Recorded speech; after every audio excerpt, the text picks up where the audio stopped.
I will now call this meeting to order. Our first order of business is to adopt the agenda for the meeting tonight. I'd like to make one note and point out that 3.2 does include a public hearing. This item has been properly noticed in the Chanhassen Villager. It was just a typo on the agenda. Commissioners, is there a motion to adopt the final agenda? Make a motion to adopt the final agenda. Motion seconded. Got a motion made by Commissioner Iverson and seconded by Commissioner Ordon. All those in favor? Aye. Aye. Opposed? Thank you, the motion carries. Our next order of business is to adopt the minutes from the April 4th, 2023 Planning Commission meeting. Commissioners, is there a motion to approve the minutes? I'll make a motion to approve the minutes. Second? Second. Motion is made by Commissioner Rehm and seconded by Commissioner Pedersen. All those in favor? Aye. Aye. Opposed? Thank you, the motion carries. We will now move on to our discussion items. Our first discussion item on the agenda tonight is item 3.1, Hunter's Glen Preliminary Plat, PUD, rezoning and shoreline variance. This item does include a public hearing. Before the public hearing, I will now turn it over to Planner Nathan First for our staff presentation.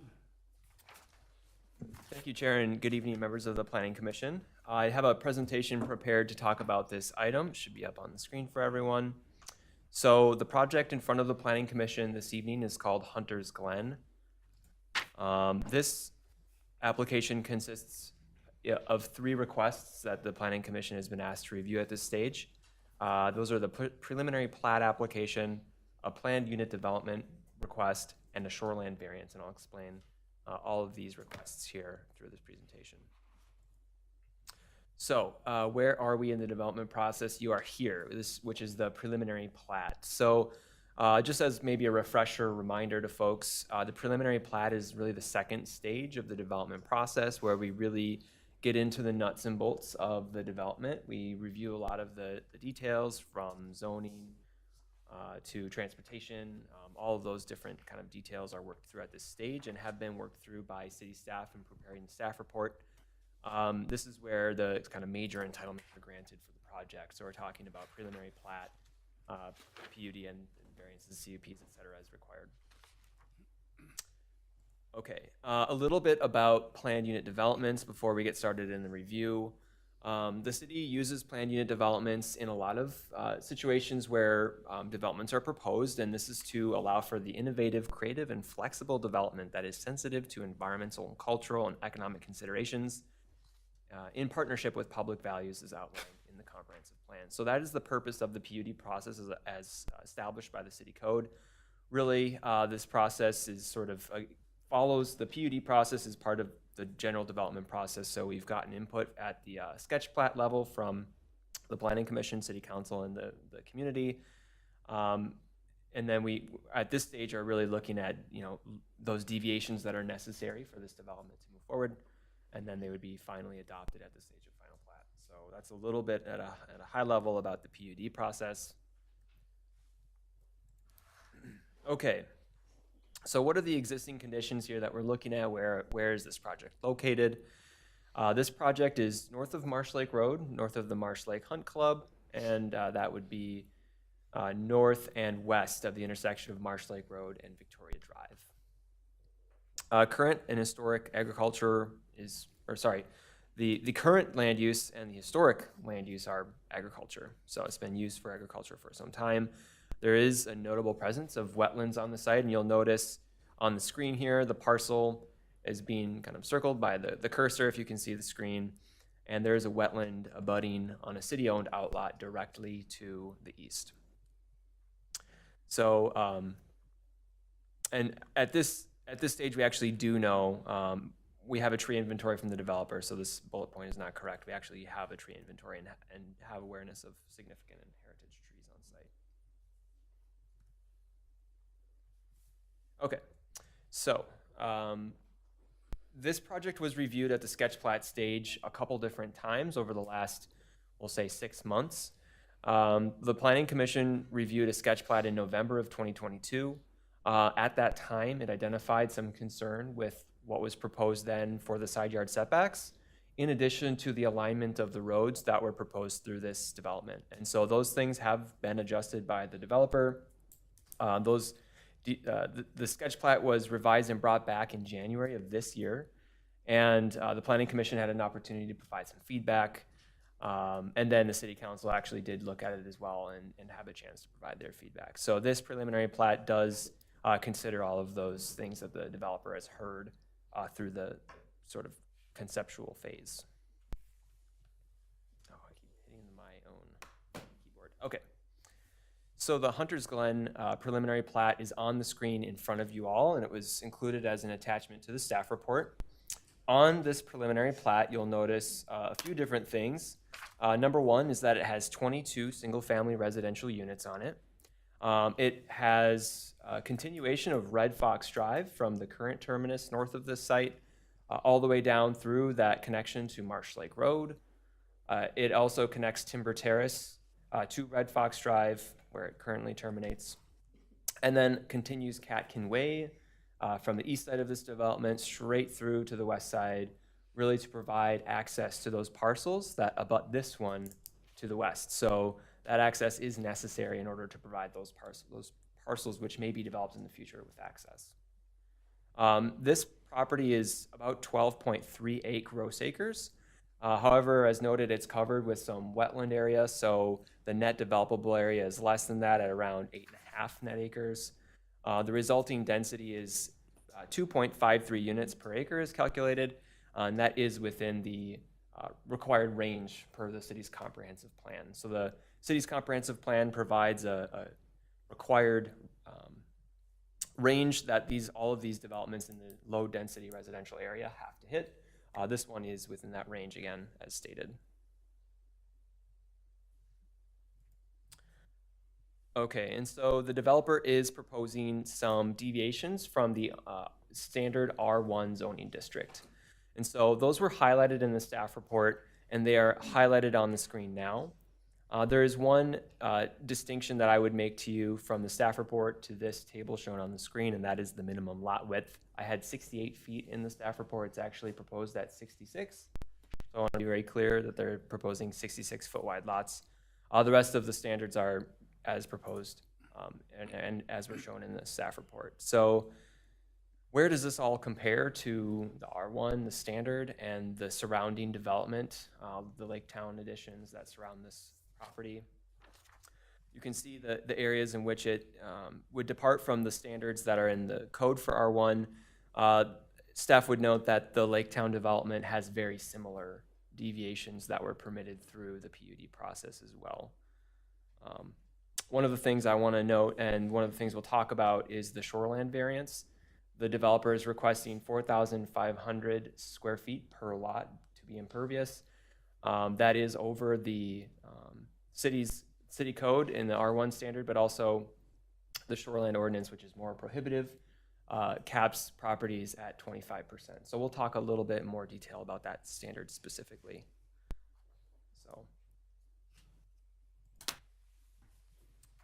And the shoreline overlay is shown on the screen in front of you now. I'll show you another visual that helps to understand where that buffer is coming from. So effectively, the shoreline overlay, for those who may need a refresher, is a 1,000-foot buffer from lakes and a 300-foot buffer from streams or tributaries. And so that blue that you can see on the screen is established from either of those water bodies. The impacts that developments have on them from being within the shoreline overlay, generally speaking, and as is the case here, there are some procedural requirements where the DNR comments on projects within that area through the plating process, but also projects that need flexibility in the shoreline overlay cannot do so alone just with the PUD. They actually have to receive variances, and so that is why the developer has requested a variance to 2 different standards. Those standards are impervious surface, as mentioned, and open space, which is required to be at 50% for developments receiving a PUD shoreland overlay. So here on the screen, you can see a snip, and you cannot see the road network that surrounds this lake, so it's really hard to get a sense of the kind of how this is in the context of the proposed development, but there is it's identified by the DNR as a lake between Marsh Lake and Wasserman Lake, and that is the water body that this shoreland overlay is established from. And so if I go back, you'll be able to see that blue buffer area. Okay, and so this is a very busy slide, so I'll take a little bit more time here. Commissioner Pedersen, do you have a question? No, Oh, okay. thank you for asking. Yep, saw a hand up. So the shoreline PUD is being requested here because the developer is proposing minimum lot sizes that are below the city standard and also below the standard in the shoreline overlay. And so because of that, they are required to go through this shoreline PUD process. The required criteria in the city's shoreline ordinance for granting a shoreline PUD, there's really two that apply to this case. The developer has to do a density determination, which they have done, and they have submitted that to us. It's on the screen now, and they have to provide 50% open space in the development. And so I'll walk through this density determination. This is a requirement that basically requires the developer to calculate the density in various tiers in a fixed distance from whatever water body it is. In this case, it's a recreational development lake, and so there's a distance in each tier of 267 feet, and then the developer basically calculates the density within each of those tiers. Long story short, really quickly, this development does meet the actual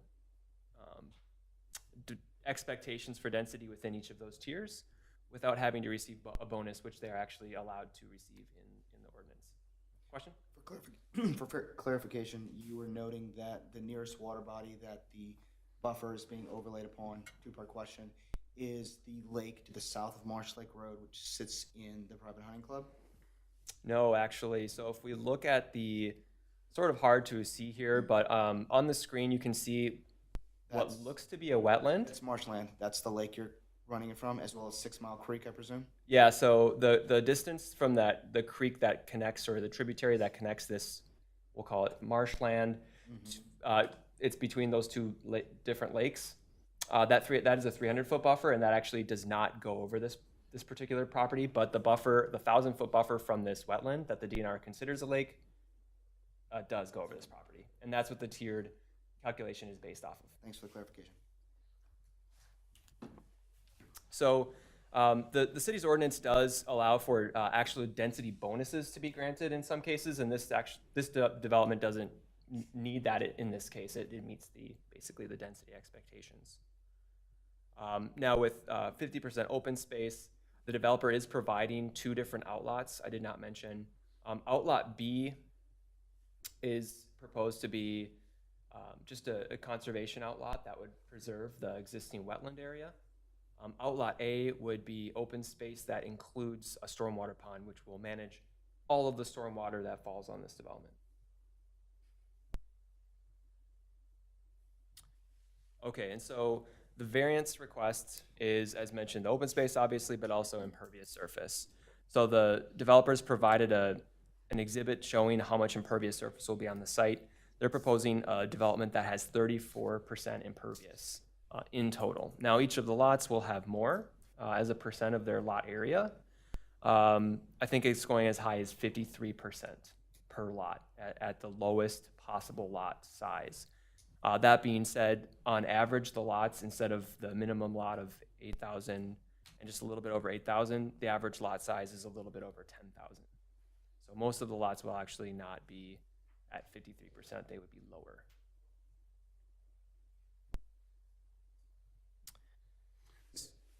Yep, go ahead. Do you know what the average impervious is? If the average lot size 10,000, The lowest is 8,000 some. What's the average impervious? Oh, that is a good question, and I don't know the answer to that. But the developer and his engineer may have a thought on that as kind of a guesstimate for you. So, and they'll be happy to take some questions after this presentation, I'm sure.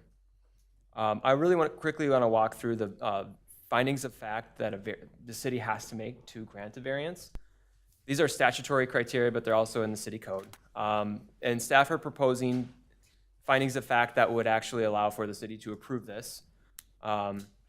Number one, the proposed land use is compliant with the city's zoning code and the city's comprehensive plan. Again, the city is expecting residential development here, and that's what's being requested. The second finding is that the practical difficulties in this particular case relate to the extension of Red Fox Drive, connection of Timber Terrace through this development. If the developer did not have to do that, they would have been able to have more open space. In addition, the city does have buffer requirements that we'll talk about in a moment that also further constrain the amount of land available. This development is consistent with those surrounding developments. That would be those Lake Town additions. And lastly, the determination here is not based solely on the cost. Commissioner? Yep. One further question with regard to bullet point 2, practical difficulties arising from the Red Fox Drive extension. You noted that it had to be extended. Can you elaborate on what you mean by had to? Great question. Based on what standard, who, and to what extent? Yeah, so the city's comprehensive plan, the transportation chapter, does have basically the transportation system is planned for. It's planned for many years in advance of actually having these things built out through the development process. So Red Fox Drive was planned as a connector or a collector roadway that has a little bit more of the traffic volume on it that will help to ease, in the long term, obviously, the traffic in the area. So the Red Fox Drive connection has been communicated to this developer as a requirement, actually, of the development. And do you mean the connection to the north or to the south? The Red Fox Drive, currently, if you can see the screen here, where the cursor is, it terminates on the northeast corner of this development. Mm-hmm. And staff have communicated that this Red Fox Drive connection has to be made all the way through from the northeast corner to the south side. So staff is requiring the south connection with Marsh Lake Road as well? That is correct. Okay, thank you. Thank you for the clarification. Yep. I would also note that the Catkin Way extension was also communicated as a requirement. And again, that was because it's understood that in the future, the parcels that are west of this project actually may not have the ability to have an access on Marsh Lake Road. And so they would have to use Catkin Way as their connection to that Marsh Lake Road should they choose to develop. Choose to develop the private homes? Yeah, so. Okay, so here's the property we're looking at. Catkin Way would connect west through this development. Should these properties decide to develop, they would need to have access somehow to Marsh Lake Road or to the city's transportation system. And so that would be made possible through Catkin Way. They cannot have an access directly onto Marsh Lake Road if they were to redevelop because the county has access spacing requirements that would prohibit additional access points along Marsh Lake Road. Additional intersections when you say access points. Yep. Thank you. That's correct.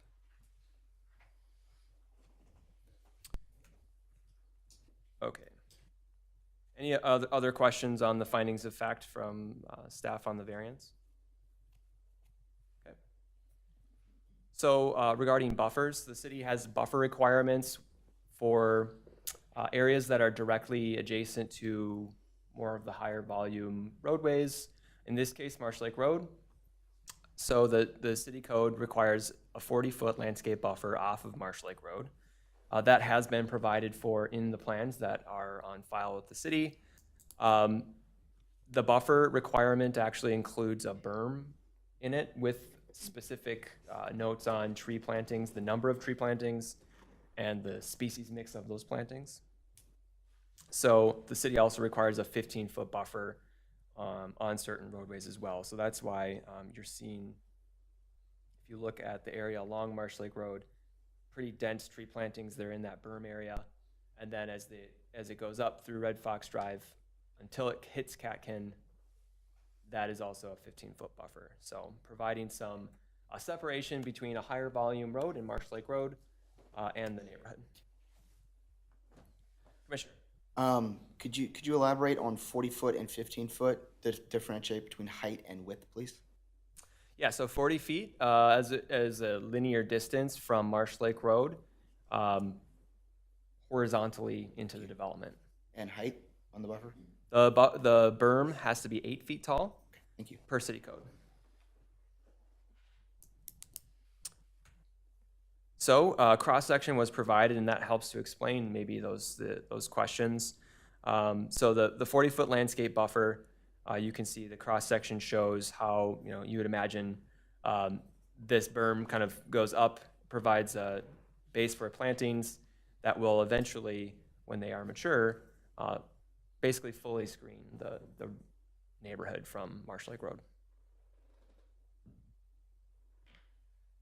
Okay, and staff did review that for compliance with those requirements and then concluded that it met them. Now on tree preservation and landscaping, there are not many trees on this site. There have been other sites that have a ton of trees. This is not one of them. The developer is proposing to remove 34 out of the 41 existing trees on site. They are saving 7 of them, but they are proposing to plant 269 trees through the development. So the replacement requirement of roughly 30 trees is very well met, basically. So staff have reviewed the planting plan for compliance with yard trees for properties, for boulevard trees, and again, for those buffer trees, and it meets. Really quickly, there is one property that's sort of unique I wanted to call out to you now, and that is the property on the far east side of this development, just north of Catkin Way. It's shown on the screen here. It's got some really funny property lines. Initially, the developer was proposing a land swap with the city to make this more or less a square property. They are not proposing that any longer. Primarily, the issue would be the land that the city would entertain providing to this development is in a conservation easement that's very restrictive. It's a DNR RIM easement, if you're familiar with what those are. That's Reinvest in Minnesota. So the interpretation here is that the developer can make this property work with the existing proposal. So I know that was kind of maybe confusing. So if there's any questions, we can dig into that a little bit. Sure. Will that parcel need to be re-subdivided into the common ownership with the development that's currently going up on Catkin Way? Yeah, so the developer should probably speak maybe to your question about control of the outlot, but yes, that this development would include a small chunk of land which is in a neighboring subdivision. Yep. Okay, I'm going to move on.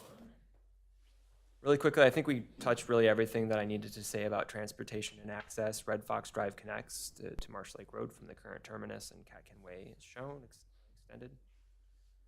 Now, the City Council, this is an item for the City Council, but I did want to really, really quickly and briefly touch on it here.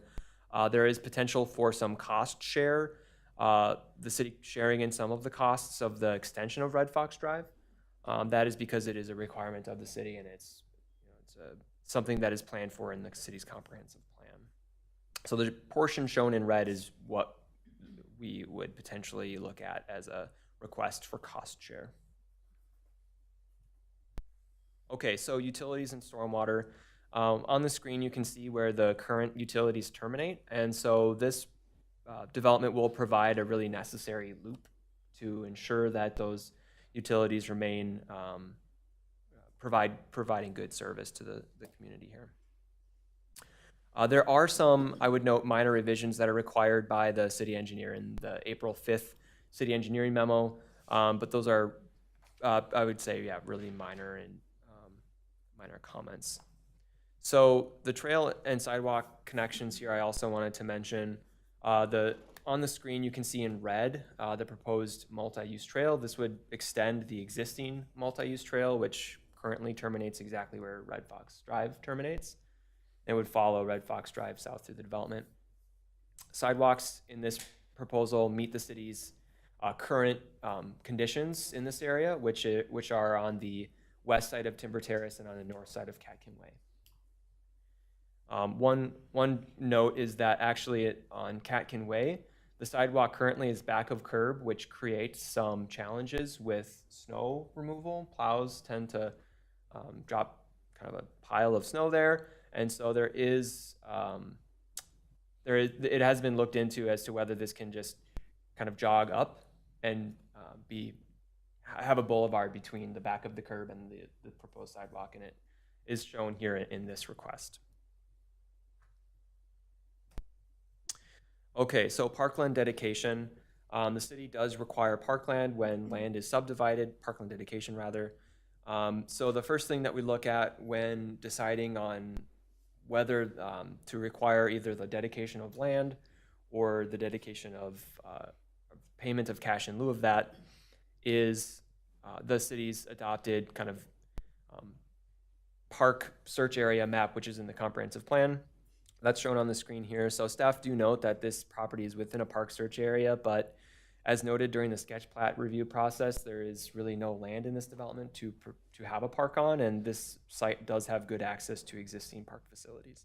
Therefore, cash in lieu would be the alternative that is supported by staff. So I would mention that the developer is currently in process with the Minnehaha Creek Watershed District. They'll be subject to those rules and permits. So the staff recommendation in the staff report and today is to review this request, and if you have the same findings staff does, then recommend it to the city council for their approval. I would note to you that there are 10 conditions of approval proposed in the staff report, but to date the applicant has actually addressed 2 of those. So I just wanted to make that note to you here. So condition 3, which is to provide the figure that we looked at for shoreland, and condition 4 to remove the lot area that was subject to that reinvest in Minnesota easement. So both of those things have been addressed. With that said, I don't have anything further to share with you. I do have a recommended motion on the screen. I would note to you this is a public hearing and that the developer is here to answer your questions and probably eager to talk about their development. So, thank you. Thank you. At this time, would the developer like to say anything? Thank you, Chair, Commissioners. Happy spring again, hopefully for the last time. My name is Brian Tucker with Summergate Development. We're out of Lakeville, Minnesota, and with me is John Bender, our project engineer from Westwood, and he can answer questions of a technical nature that go above my head. We want to thank staff for their assistance in navigating through this process all the way back before November when you first saw our concept plans. We appreciate their input and helping us get to the point where we are before you this evening for recommendation to City Council. We look forward to bringing these additional lots into the community and appreciate your consideration this evening. I'd also like to note that we have been working with a local bank to provide financing for this project should we move forward, and we look forward to building on similar local relationships where we can. Our plans would be that if the preliminary plans receive city approvals, that we'd be back for final plat review in fairly short order with the hope that we'd be commencing grading by June 1st. We do have to work through final wetland approvals and mitigation and that type of thing, and that takes time, but June 1st seems like that would be a reasonable time frame. Staff really covered the project details more than sufficiently, so I won't get into those, other than to answer a couple of questions. One, related to the outlots that you referenced, there are 3 outlots in the adjoining Laketown development. We do have a purchase agreement, in principle, verbal agreement with Lennar to purchase those. And then there would be one area where we swap a piece with them so we can get a rectangular lot for both of us rather than an odd shaped lot. So those are incorporated into the plat. And then there was a question about the average impervious overall, the lots, and that's 43%. Impervious is tricky because it's kind of a catch-22. We're trying to get enough lots into this development to make it economically viable, to meet the city's minimum density standards, which is 2.25. So it's not just a matter of trying to cram a lot of lots in there. We have to get a certain number to even meet the the minimum requirements. But with those smaller lots, then of course you start pushing your impervious coverage amounts because we're trying to put homes in here that are compatible with, you know, the adjoining Lake Town area and make sure that that doesn't get out of line from a market value standpoint. So just trying to fit a lot of things into the package, but that's kind of the overall summary there. Otherwise, I'll stand for questions, and again, our engineer's here for questions if you have those for him as well. Thank you. Thank you. At this time, I'd like to open the public hearing. Is there anyone in the chambers this evening that would like to comment on this item? Please come to the pulpit and state your name and address for the record. Good evening, everyone. My name's Kelly Stensland. I live on Marsh Lake Road. I do not back up directly to the Kelzer property, but I am within 3 homesteads of actual homes that are on Marsh Lake Road that are probably the only 3 homes left on the north side of the road. And I have a couple of questions. Number one, Nate, that was an amazing presentation, by the way. I think you really explained it really good to a lot of us who think we understand it but don't, so thank you for that. But when you had talked about that the road needed to go, continue through, that the city is requiring a roadway through to Marsh Lake Road for properties developed to the west, are you talking about like my house, like, and then the house next to me? Because then we have a creek and you can't put the road through that, and then it's the wetlands. So I'm just curious to know what you're talking about to the west. Chair, would you like me to address the question? Did I say that Sure. right? So, Chair of Planning Commission, I'm gonna bring up an aerial of this area. I think that will help kind of ground us in, here we go. So, the transportation network in this area is a little bit unique. As all of you know, Victoria has a lot of water. And in this particular area, a connection of the surrounding developments. So, okay, so let's start with this. Marsh Lake Road, the county has access spacing requirements, as we talked about. And so you can only have an intersection or a road access to Marsh Lake Road every so often. And so as it relates to this area, that has been planned for at the location of Red Fox Drive and Marsh Lake Road.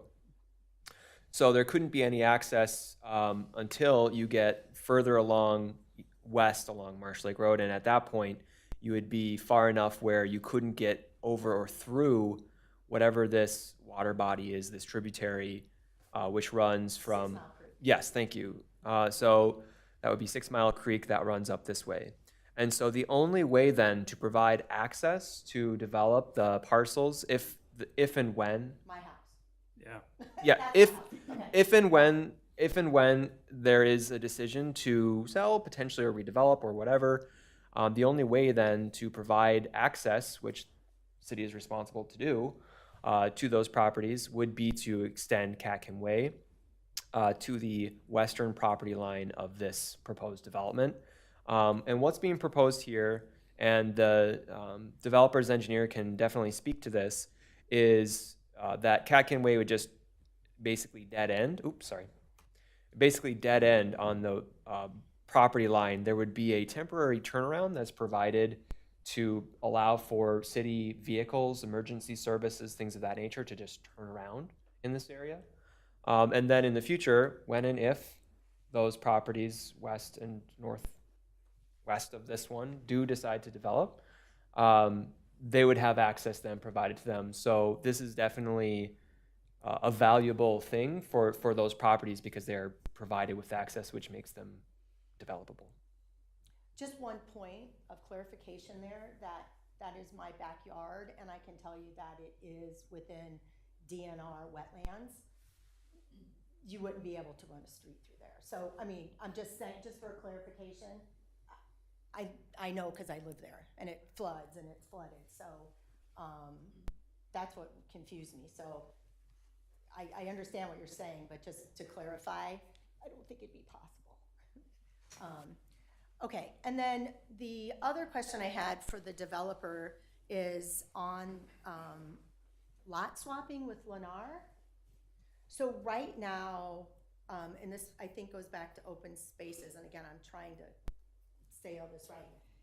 Right now, as I look out in my backyard that goes all the way down to the creek, there is a big drainage pond already, a big mark off there. Is that what you're talking about, swapping with Lennar? No, I can, or maybe Nate can help me point it out on that. That's 5 and 6. So Down Catkinway, those. So Chair and Planning Commission members, there are a couple small lots that are potentially, they're going from Lennar to this development. That would be this wedge lot here, which is currently undevelopable. And my guess is it was planned that someday this might happen. And so that's why it was platted that way. In addition, you've got a small parcel right here that would create another buildable lot. And then up on the north side of the development, lot 1, up here, there is another wedge-shaped lot, which when combined with the parcel in this development, would create another buildable home lot.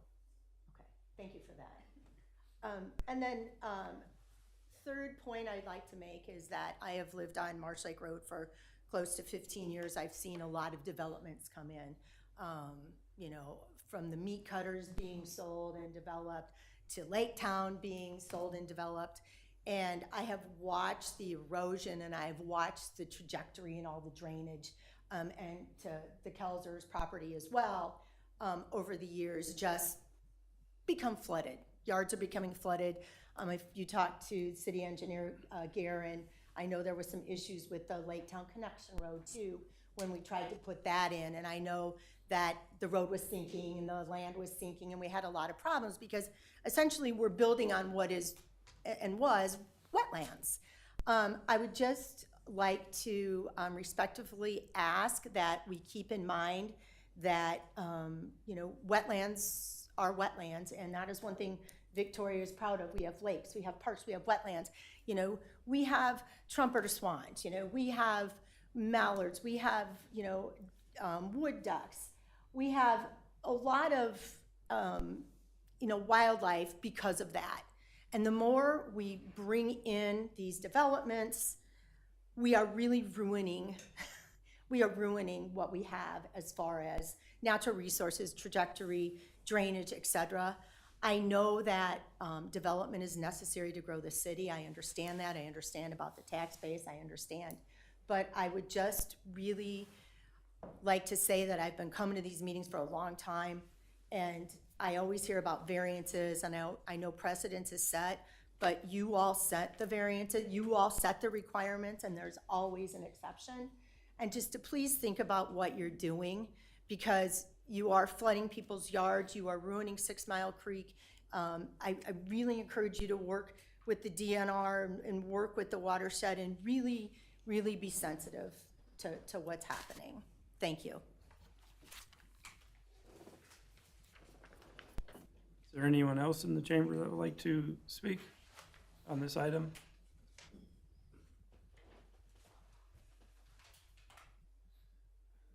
Ask a quick Hearing none? question. You asking the public or us? Public.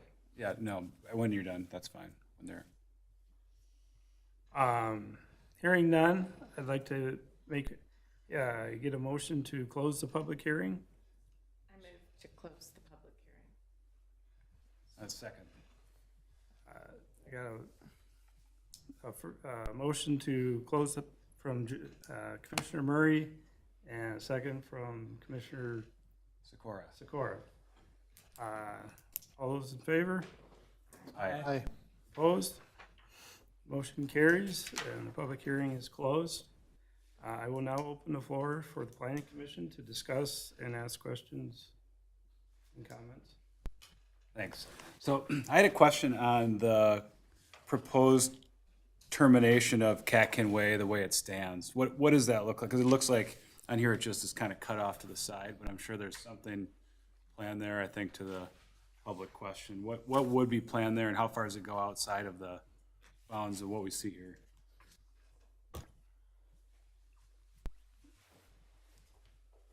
Yes, Commissioner, you're correct. At the end of Catkin Way to the west there would have to be some type of turnaround for snowplows and emergency vehicles. Typically, that's either a temporary cul-de-sac with some pavement beyond the right-of-way line to allow for turnaround. In some cases, cities allow like more of a hammerhead to allow for turning without the big cul-de-sac. Staff has given us a couple of standard plates that we need to look at for what that turnaround would look like. So that would be designed as part of our final plan, but that would be right there at the end. And what is the, whose land is that? Well, we would need to do it on our side of the property line to the extent that we can. A lot of times that means going into the front yards of the adjoining lots, at least on a temporary basis. The alternative would be to acquire a temporary easement from the neighboring property owner. You know, we can certainly do that if we need to. Obviously, if you're a neighboring property owner, you don't always have a lot of incentive to do that. So we would look to the extent that we can to achieve that on our side of the property line. And that's common. Got it. Every city we deal with has those kind of requirements.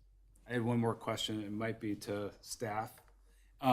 Is the DNR wetland to the northeast of this? You said it's a special, a special property. It's a special. So how special, like what is the special requirements? My question is the impervious that it's adding that's above the kind of set threshold, and that we're talking about wetland, we're talking about runoff, we're talking about a lot of water. And so if they're sensitive to that, it's a special property, my guess is they may have some other things to navigate there. Yeah, sorry to cut you off, Commissioner. I think there's maybe two questions here. The first one is, what is this area? Is there anything kind of special about it, and what might that be? This, I mean, by all appearances, is a wetland. It, in the city's code, is classified as a lake, and so that is why it is subject to the shoreland overlay requirements. In most cases, we don't have such rigorous requirements for like setbacks from wetlands or impervious limitations in proximity to wetlands. Now, of course, there are mitigations that you have to do to actually impact wetlands, and there are some processes that they would then go through as the developer to mitigate wetlands with the appropriate watershed district, which is definitely the case here. There is a procedural requirement in the city code that any developments in the shoreline overlay actually have to be communicated to the Department of Natural Resources. And staff has been in contact with the DNR throughout this development process. Number one, to identify, is this wetland actually considered to be a lake? Is that really your interpretation? And in fact, it was. That they confirmed that with us. That was, so we've used that, and then based on that, have walked the developer through this development process accordingly, allowing for the DNR to comment on the development. We haven't received anything to date, other than some procedural answers to questions about process, but we haven't received any comments from the DNR on species or something anything of that nature from the DNR at this time. Now, they certainly may provide comments between now and the city council meeting. I can't anticipate that. If I could, Chair, just comment on the impervious surface. Probably, as commissioners, you're probably all aware of what these standards are, but just for the viewing public. So impervious means the hard surface of the house and any future driveway and any future patio and those type of improvements. So that 4,500 square feet number is what our engineers came up with that would be reasonable to accommodate what you would typically see on one of these lots. So I would call it a worst case scenario. Not all of them are going to develop to that square footage, but that at least allows for future homeowners to have some leeway to add a patio and reasonable, improvements. But that number also sets how we have to design the stormwater ponds. So the stormwater ponds are designed to accommodate the runoff from the impervious area that's calculated based on that number. So in any case, from an engineering standpoint, there's not going to be impacts from that additional impervious because they're accounted for in the way the infrastructure is designed. So it's designed to the maximum impervious. Yes. Yeah. Yes. Sorry, one follow-up question for staff. So if the DNR were to comment or have an issue with or whatever that would, I'm just thinking that from your perspective, that would put you in a kind of a quagmire if, you know, you go along this process trying to develop this and then you get a comment late in the game from the DNR. What's the process and interaction with them to get their kind of yes or no or what? It's actually sort of common for the DNR to have no comment. Okay. And in a lot of cases where there's requests for variances that appear to meet statutory criteria, it may be the case that there's no comments delivered to the city. Now, it's hard to say whether or not that will be the case here, but that is something that could happen. Now, if the city got comments from the DNR about this project, those would certainly be relayed to the city council. The city council could decide to wait on a decision until any requirements needed to be made up to the statutory allowed period, which is there's a total of 120 days as a city to make a determination, and so we're still within that window, and so hopefully any issues that are identified could be sorted out prior to the 120 days expiring. Thank you. A number of questions. Forgive me, your name, Mr. Engineer? John Bender. Bender? Mr. Bender, I have some engineering questions for you. Have you been on the site lately? Not this spring, no. You haven't been at all this spring? Not this spring, not since things. I'd like to note that as of right now, there is about 4 acres of standing water on that site. Okay. So my question related to that is, that's with 100% non-impervious. How big is the Outlet A stormwater pond proposed to be? Outlet A? It was noted by staff that the one stormwater retention pond will be on Outlet A. Oh, yes. I'm noting that there's about 4 acres of standing water as of this morning, and it's been existing for about a month and a half. Okay. So my question is, have you designed Outlet A, and that's again with no impervious surface, have you designed Outlet A to take into consideration the amount of snowmelt and rainwater that lot can hold? Okay. The short answer is yes. What we do is, what's creating this standing water in this condition, of course, is all the snow melt, but there's a fair amount of drainage area that's coming from the east that comes into the wetland that's just east of our property, that overflows into our property and through, and that drainage condition is what's causing the standing water. What our proposed development will do is we will adjust the berm that exists between the wetland to the east and our wetland, and we'll put an engineered outlet so that we're able to better regulate the flow and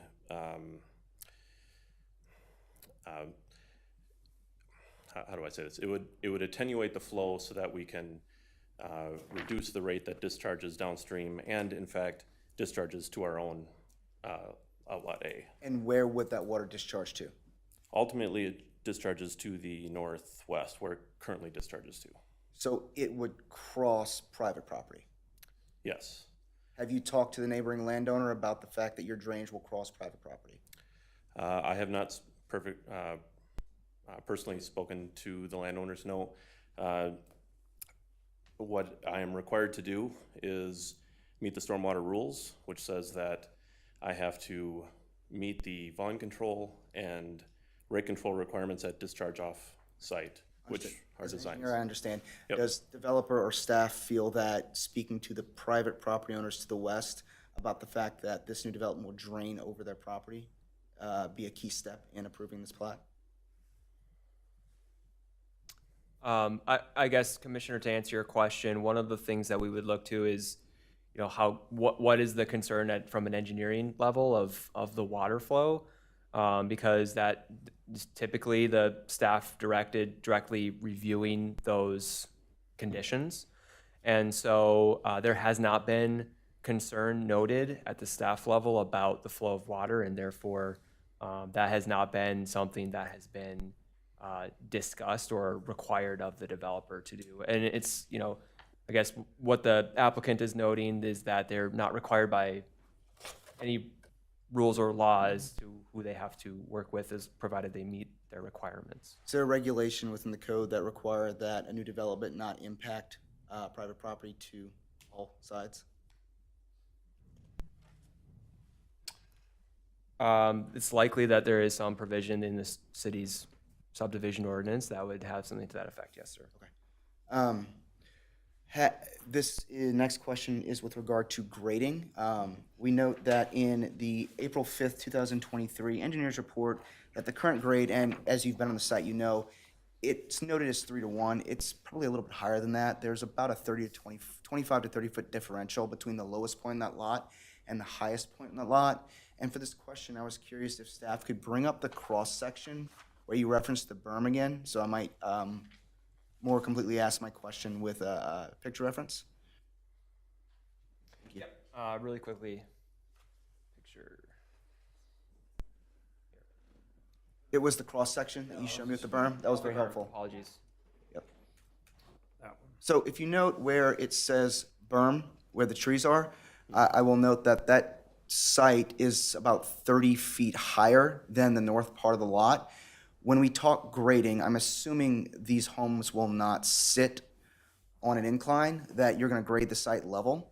Can you talk to me about at what grade that will be? Will it be below the highest grade? Will it be pack filled on the north end to raise the total grade? Or will it be scoured to lower the southern grade? Okay, yep, good questions. So generally it is fill. As you've noticed, as you noted, there's standing water on the site. It's a low-lying site. So generally, in order to get the homes to be at a proper elevation, we are raising grades. Especially, obviously, as our road crosses adjacent to the existing wetland, we have to raise that up. So there will be fill kind of right in the center of the site. The lots that are adjacent to Marsh Lake Road, they will be, the garage elevations will be slightly lower than Marsh Lake Road because I don't know if you've reviewed the grading plan too closely, but our grade comes down roughly 3.5–4% on the road on Red Fox as it's coming down off Marshall. So Catkin will be below Marshall. So we're making that transition from the high elevation, as you noted, from the south to the north through our site. For reference, what will your grade be relative to Marsh Lake Road? Of Catkin specifically, or? The average grade of the site. I don't know if I have an exact average, but I can ballpark it for you. That'd be great. So Marsh Lake Road is roughly a 985 to 990 elevation. The center of our site, or the center of Red Fox elevation, is about a 972. Okay. So it's roughly 20 feet below Marsh Lake Road. So you're going to be negative grade relative to the main thoroughfare there. Is that a fact? Yes, correct. Maybe I misunderstood your question earlier. No, that was my exact question. Okay, Thank you. all right. I appreciate it. I have a couple of questions for the developer, if that's okay.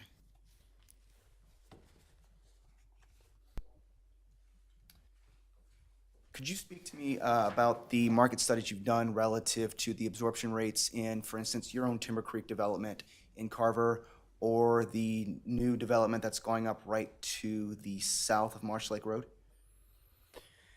Yes. So what we do, we're a land developer. We don't do a lot of building. We have a small building wing, but we're not proposing to build here. We actually sell these lots either to one builder that wants to take all of them, or in some cases, a smaller project will sell to 4 or 5 different builders, and they'll, take a couple of lots here and there. In this particular case, we're talking to a builder that is interested in taking all of them,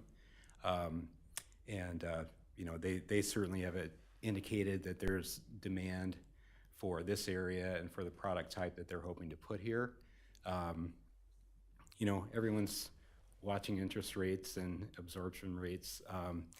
One of the things we like about this site is it's small enough that someone can bite it off and get it done, versus a situation where you have 80 or 100 or 200 lots that you have to try to work through over a multi-year period. So So the folks we've talked to have been certainly confident about this site.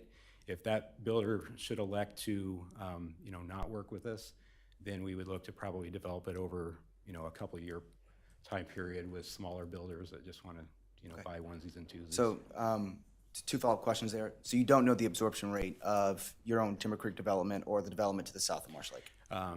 Timber Creek, we were the developer, but Lennar bought all the lots, so I haven't been tracking their building permits out there. Okay. But I know in a lot of cases, things have certainly slowed down here over the last 18 months. They have. Are you aware that the Hunters Brook to the south has converted a number of their luxury homes to rentals rather than sales? I saw that driving in today, actually. Does that impact your viability and economic plan? No, again, our the builder we're talking to is a national, and they do a lot of research on what they think they can build and at what price and at what absorption rate. So we certainly rely on them to, do their homework if they're going to buy lots from us. You noticed something that I think no one here may have picked up on. I certainly did. It was a comment maybe on your capital stack. You plan on selling the entire development once it's entitled? Will you be the builder? We will be doing the infrastructure, and then once the lots are completed, then we'll turn those over to the builder. So we're granting your group the variance, the PUD, the stormwater, and then you're going to flip that to someone else? And then what? And you'll flip the entire entitled project to someone else? No, we'll actually be building the infrastructure to bidding it out and I understand, but construction. the private individuals will be buying the homes, will not be buying them from the individuals standing in front of this body That's asking correct. for the variance? That's correct. Okay, thank you. Yep.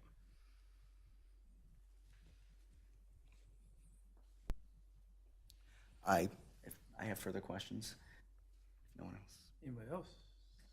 I have a question regarding the DNR and their timeframe in which I've worked with the DNR, and it seems like sometimes you hear nothing, but sometimes you hear everything at the very last minute.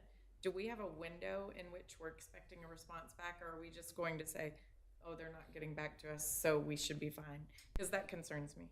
That is a great question. I have been in communication with the DNR area hydrologist. They're certainly aware that the city is on a timeline for review. I've informed them of when the Planning Commission was going to discuss this item and then when it would ultimately go to the City Council. And my intention would be to check in with them after this meeting and provide an update and request that if anything is comment worthy, that they provide that prior to a certain time period before our City Council meeting. It's a great question. Yeah, I know sometimes you'll go through and approve stuff and then you get it the next week and you're like, everything's blown up and you have to adhere to their. Yeah, I mean, just as it relates to communication with this one, I don't have any particular concerns that there's any really big red flags. So that's my sense. I just had one final question, and it may be for staff or developer. I don't know the right party. My apologies. With regard to traffic on Marsh Lake Road and Red Fox Road, those will be connecting to what's probably about 200 or 300 homes within the Lennar development. Has there been a traffic study for either of those roads and a determination made as to the impact on the main highways in the area, whether lights will need to be added? Yeah, so your question is about more broad traffic planning than really this particular development. So of course, this does impact the broad traffic. Yep, that's understood. So of this development, no traffic study has been required. That's due in part because of the number of units, but also that it's an anticipated connection to Marsh Lake Road. I can't speak to what the more broad traffic studies have looked like regarding this more, I guess, generally larger area. So that would be something that the city engineer would have to answer, and certainly can be voiced as a concern if you have that. Understood. But at this time, there's no plan for a hard stoplight at the Red Fox. As far as I'm aware, there's no plan for a stoplight at that location. And again, the county has jurisdiction over that roadway and definitely would have some input on that decision. I have one more question. So currently, sorry if you're having to, somebody said this already, but currently who owns this block of land?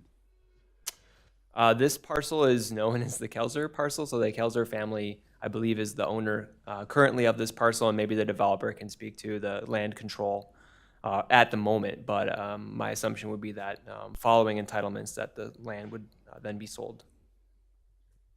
So, I guess my question maybe goes to a little bit of Chris's question that, so if this gets permitted, granted, approved, and you're able to go through your process, but don't have an agreement with a builder to build behind it, or do you have a LOI or some sort of agreement with a builder? Yes, Commissioner. We are working on a purchase agreement for the lots, but until we get through the entitlement process, they're not going to be willing to. And is that something that you would have completed before? Just, the only reason I ask is because if it's not done, it could be hung up, half developed with infrastructure without agreeing to somebody to build on it. No, Commissioner, our intent is to build the infrastructure and have all the lots ready to go.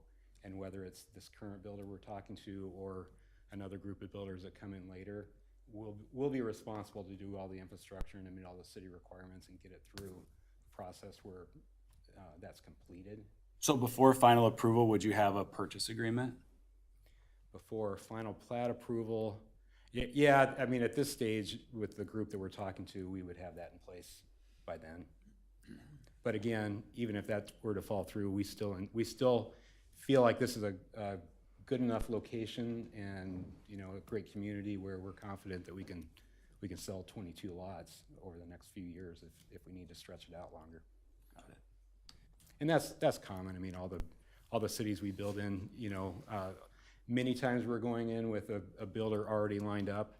There are other cases like in a Shakopee project that has several hundred lots where we had some of them committed to and, working on getting the remainder committed to. It's sometimes takes time on those larger projects. And thank you. To piggyback on that a little bit, is there any concern, as you noted, with now that we have buildings for rent and large land developers like Blackstone turning over large single-family home developments back to banks, that you might reach substantial completion on the infrastructure and not find a vertical builder? That's always a risk. I mean, 10, 15 years ago, a lot of folks in our position ran into that.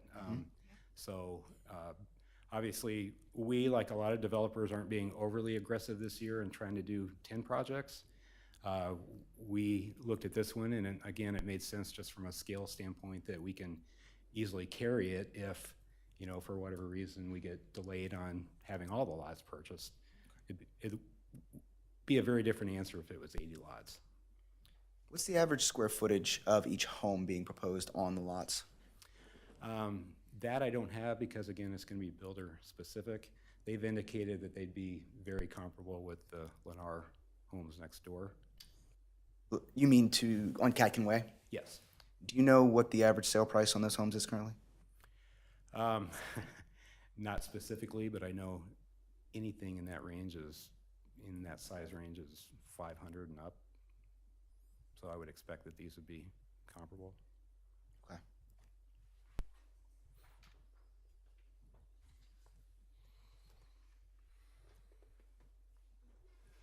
I'm too distracted. You got to pick up that phone. I got 6 of them at home, and you're going to step on it, crack it, roll over it, break it. Thank you. I appreciate that. No problem. I want to thank you for all the different variations you've gone through. As we've got new members and a lot of folks that are new here, it started off as a cul-de-sac. It started off with a lot of different variations. You came in with smaller side yard setbacks. You've moved those. We sat with Engineer Guerin. You built and went through a bunch of different ways that you were going to handle the water runoff. So I think you've hit a lot of the pieces that we've been looking for. Also, going back even further, and a few other folks were involved with this, as we did redo the entire shoreline ordinance 2 years ago.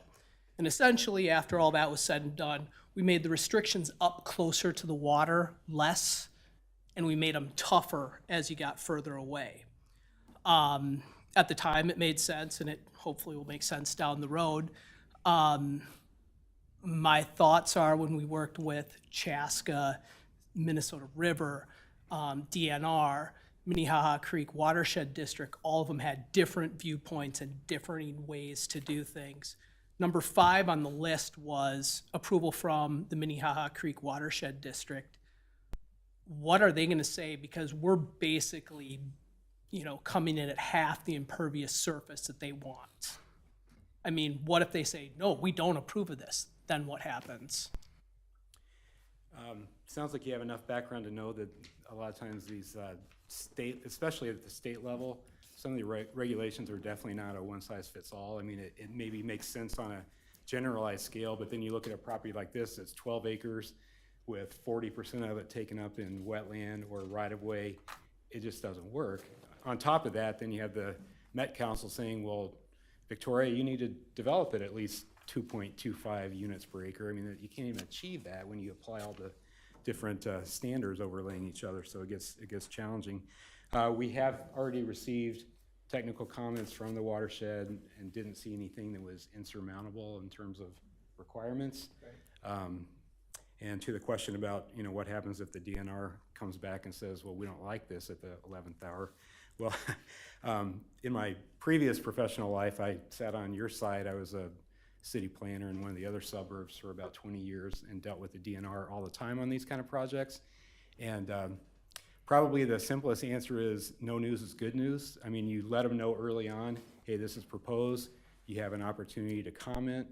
To Nathan's point, if they haven't commented about a significant concern, then we're not likely to hear something. But obviously, until we hear that, I wouldn't expect to hear from the DNR. I think it's 120 days from contact, and if you don't hear anything, it's go for it. And that's the reason they have their PUD allowances, is because they recognize that, okay, we have these standards, but in suburban areas, sometimes they just don't fit, and we have to make some provision for reasonable development while still protecting our interests and making sure the stormwater is dealt with and wetlands are replaced and those type of things. So.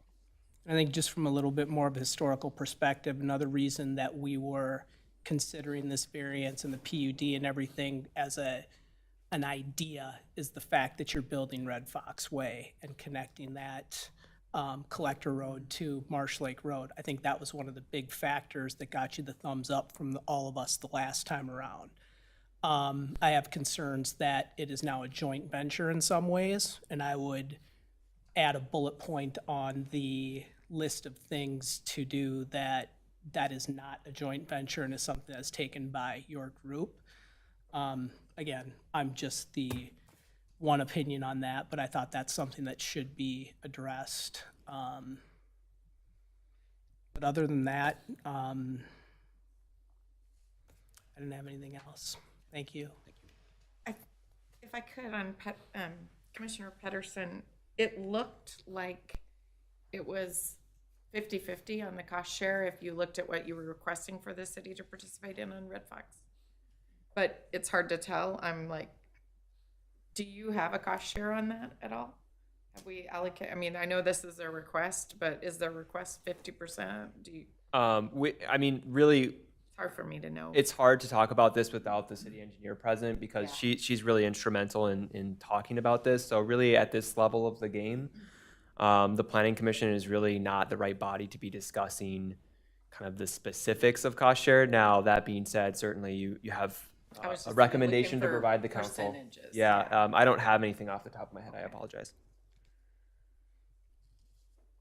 I mean, my only other concern with the precedent on this is that with the way the shoreline ordinances are set up, we've got tons of projects coming down the pipe that are going to fall within those shoreline ordinances. And I could point out 3 of them by looking out this window. By setting this precedent, what are we doing? And I know that's more of a legal question, but just so everybody else is thinking about it as well. It's well taken that, we are pursuing more than a PUD here. We're being asked to actually essentially spot zone through a variance over the shoreland. Well, it's a variance of the zoning code over the shoreland overlay. Can you explain the cash in lieu for the parks? So parkland dedication really comes to the city in two different ways, as you probably well know. Developers either dedicate raw land, which is just literally raw land that the city would then take and develop later on as a park facility for neighbors who would use it. And in some cases, it doesn't make good sense to require land from a developer. Conventionally, the city will require 10% of residential developments to be parkland. And so when a developer comes in to subdivide, they would have to provide 10% of the land. Now, in a case where you have 12 acres, that's a pretty small park. And as a matter of policy, the city typically doesn't want to do a lot of small parks because of the maintenance and ongoing operation and capital costs. So generally speaking, the smaller the development, the more likely we are to be looking at cash in lieu. But it really is reviewed on a case-by-case basis, and we're really looking at what is the comp plan, specifically what does the Parks and Recreation plan for the city tell us about what we want? And can you, I'm looking at this, the graphic you have. Could you, what I think I'm looking at is the Hunt Club. What are the green circles overlaying the Hunt Club there? Yeah, so this is a really common map that's pretty much required in all comprehensive plans. The circles are simply park search areas. These are just areas that are developed or basically just plopped on the map by the city through this really extensive comprehensive plan process. The circles really are just saying if future development occurs, we would like to have a park in this general location. And they're not really very prescriptive as to necessarily exactly where a park is supposed to be. But they do guide for this is generally an area where a neighborhood park would go. And these circles aren't necessarily just subjectively thrown on the map. There's typically like a rhyme or a reason that's guided by perhaps the distance that surrounding residents should have to walk to a park, as an example. Thank you. I just wasn't clear as to what the green dots were. Yeah, it's really zoomed in, so I've really tried to just focus on this area. Fair enough.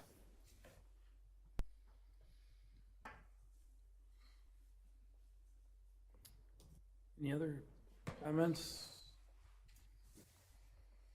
The thing I would have to say is, as far as the builder goes, any builder would have to meet the requirements that we set forth here.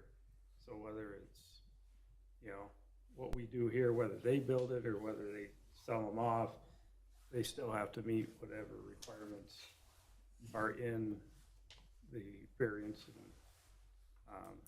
So it's up to the builder to decide, okay, can I build a house to meet this, and make money and so forth. But after hearing no more discussion, I'd like to ask for a motion, and we can add points to the 10 points that are there if we want. If you want to. Can we bring those 10 points back up real quick, please? I mean, the reason I brought up number 5 before we go into it is with Wasserman Preserve, we spent hundreds of thousands of dollars cleaning up that lake because of one cesspool, which ended up being one of the largest contributors to pollution in Minnehaha Creek, which led to being one of the largest polluters of Lake Minnetonka. So, we're doing everything we can to make sure that what we're doing from an impact level is the best with the information we have today. And that's where I want number 5 to be met with approval from the MCWD versus they didn't say anything. And it sounds like there is conversations, or there are conversations going on back and forth right now, which I'm glad to hear. So thank you. Just wanted to pound it home again.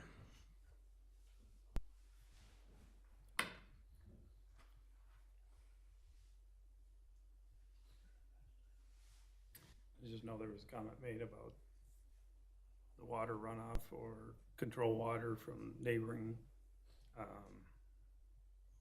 property owners. And whether we want to add something in there to verify that we're in compliance with that. either through the city engineer or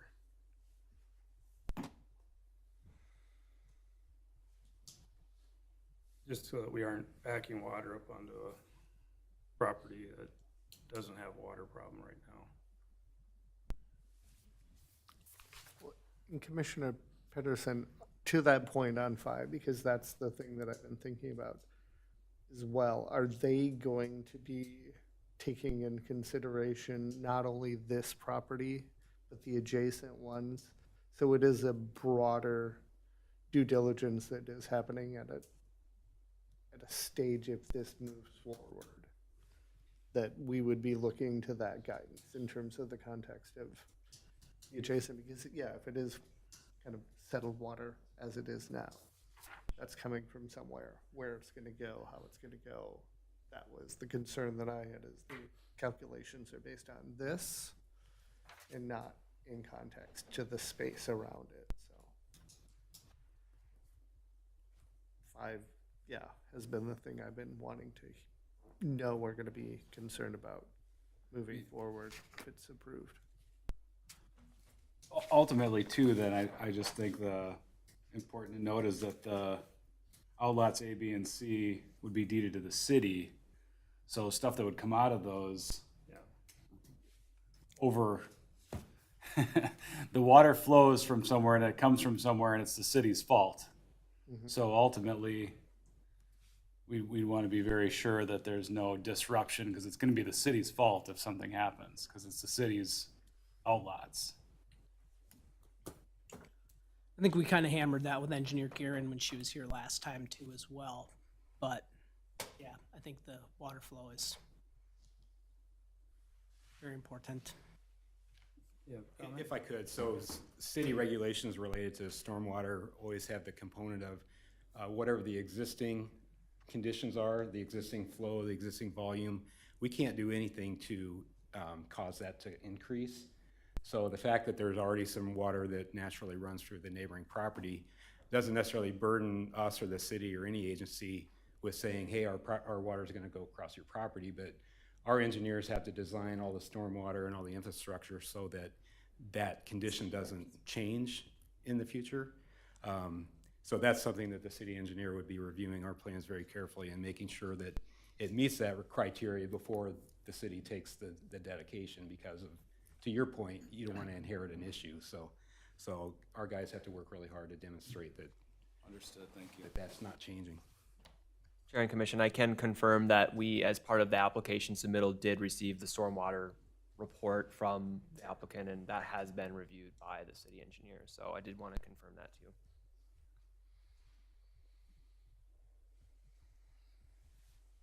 I have one more question for staff. Is it, we received this as part of the packet. Is that anything you need to address? Yeah, Chair and Commission, we just got a public comment today that, you know, in most cases, if we like to get those, we'll throw them in the staff report for you to review in advance of the meeting, but unfortunately, we got it just today, so we ended up printing it out and providing a copy to the commission. Thank you. Yes, but there was a public, right? There was a public comment made. Yeah, Chair, we can talk about it. It's a public comment that was provided to the staff, so you have the option to read it aloud if you wish. That was a public comment from a neighbor in the area of the development. Chair, if you don't mind, I could just summarize Go ahead. for you that the comment was that there was a awkward lot 3 on the north side of this development, that they were concerned about the intersection between Red Fox and Timber Terrace. I guess my layman read of this is that that's in a subdivision, so I don't really see it as a busy intersection that was kind of suggested in the memo, but I understood the concern that it looked like an awkward shaped lot. Anybody else have anything to add?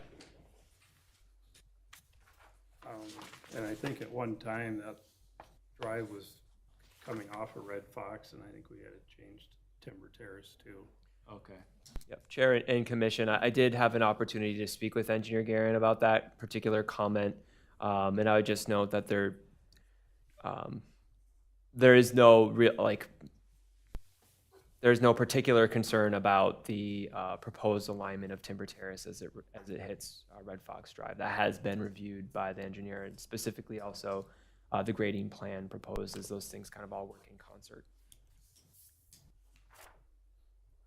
Have there been any conversations as per requests from the attorney for the hunting club with the hunting club to ensure that your future residents and homeowners understand that there will be constant gunfire across the street and that you could potentially impact the zone of hunting in that hunting club? And how is that being worked out? Yes, Commissioners, actually, a representative for the club was at our first, I think it was our first concept review meeting, and wanted to make that known. And so our intent, whether if we're holding onto the lots and selling them to individuals, or if we pass them on to a builder, we'll need to take it upon ourselves that there be disclosure about the fact that there's a hunting club there. I know from experience, a lot of people do their homework before buying in a neighborhood, and a lot of people don't. So it's incumbent to let them know. Anecdotally, I've heard new neighbors noting that they weren't expecting to wake up to gunshots, so some developers aren't telling.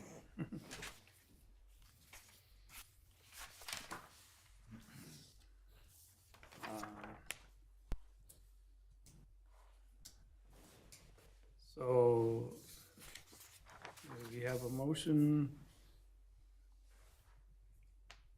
on the floor.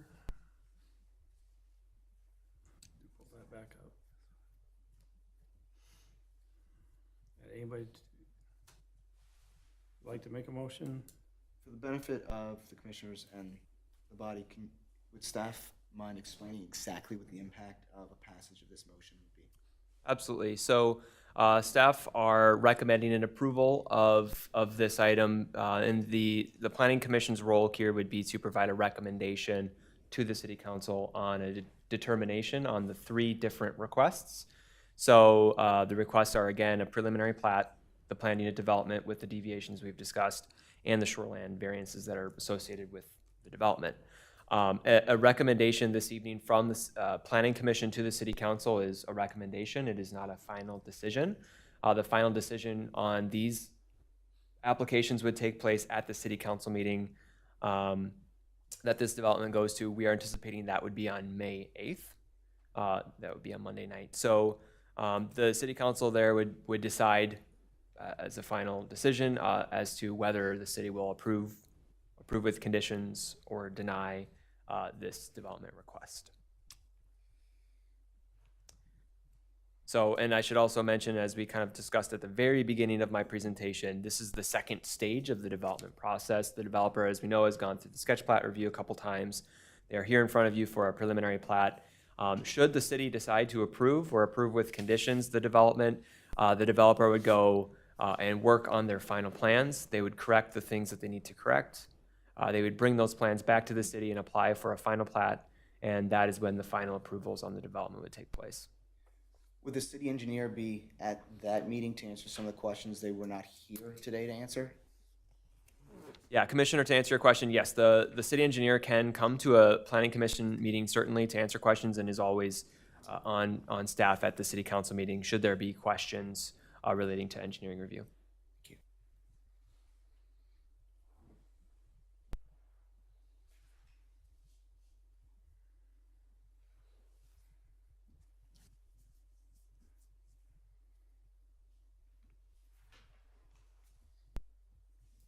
Any other questions, discussions?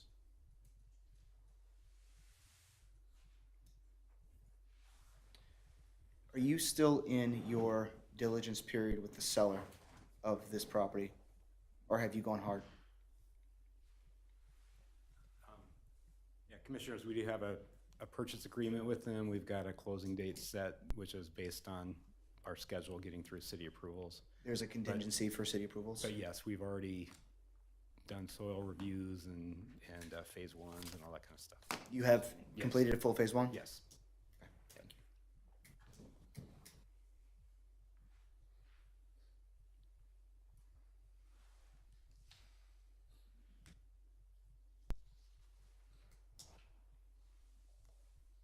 you. My biggest stumbling blocks is shoreland variance, to be blunt.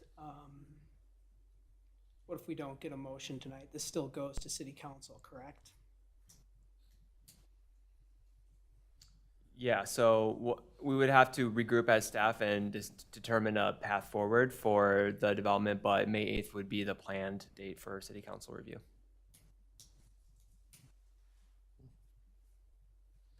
And to clarify, it would go for review without recommendation? Would that be the caveat? If it went to the city council on May 8th, there would be no recommendation from the plan commission. Understood, thank you. So Nate, if we, let's say somebody puts forth a motion, it's seconded, and we vote on it, if we get one yay and everyone else is a nay, it's still gonna go to the city council on May 9th or whatever, right? Yes, that would be the plan. Okay. Just as not recommended by Yeah, the it would, planning commission. yeah, a recommendation to approve would have failed for lack of, in that hypothetical situation. So I have just a comment. So we've, I think we've pointed out all the things and they're listed on what we'd like the developer to complete, almost as our contingencies for giving approval. So those are listed. Does anybody have any other things that aren't listed that they think should be listed? For me, it was just the street, And the is that, you responsibility. feel that's sufficiently listed? No, but I would, with the motion, I would want that. Okay, so can we part of it. modify that recommendation to add the additional language there? Red Fox Drive. Absolutely, yes. So Chair and Commission staff are definitely looking for a recommendation from the Planning Commission this evening. Certainly any additional recommendations for conditions of approval can be noted and passed forward to the City Council. Okay. What would be the impact of a partial approval whereby, as commissioners noted, we have concerns about the shoreland variance and the precedent that could set? Is this development possible without that shoreland variance? In short, I would say likely no. The developer would probably have to answer you as well in terms of their understanding of the development. Based on DNR requirements for this site, I would say not only could we not develop it, I don't think anyone could develop it. Without a variance to? the Without a variance, because number one, you know, you'd have to, let's just say that you took out half the lots in order to kind of meet all the minimum impervious surface requirements and minimum lot sizes and all that. Well, then your density calculation goes below what the city requires on the property, so it would be impossible to develop it meeting all the standards.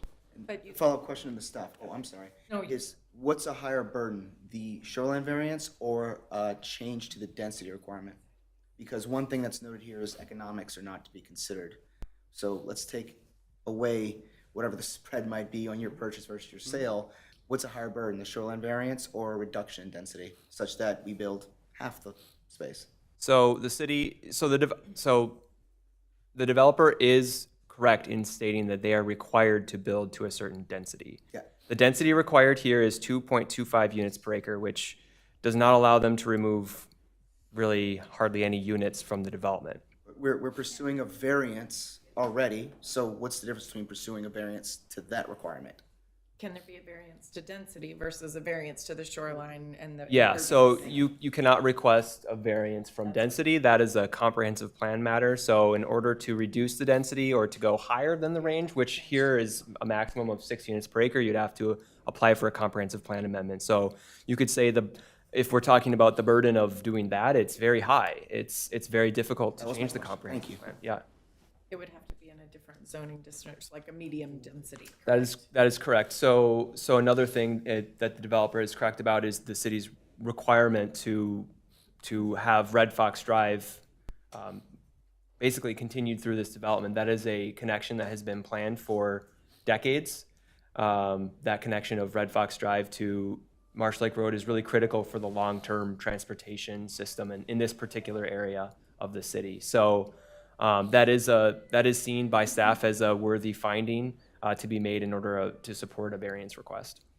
Could there be, you noted, we are asking for a PUD overlay of an R1 low density. What would a PUD overlay of a middle density or medium density look like? Obviously, we can't change the plan, but we are changing the zoning of the lot through a PUD. could we not request that the zoning through the PUD be changed to something with a higher or a different density requirement? I think I understand what you're asking, which is should we change the underlying zoning district? Yes. And I don't think that is a very good idea in this particular case because it's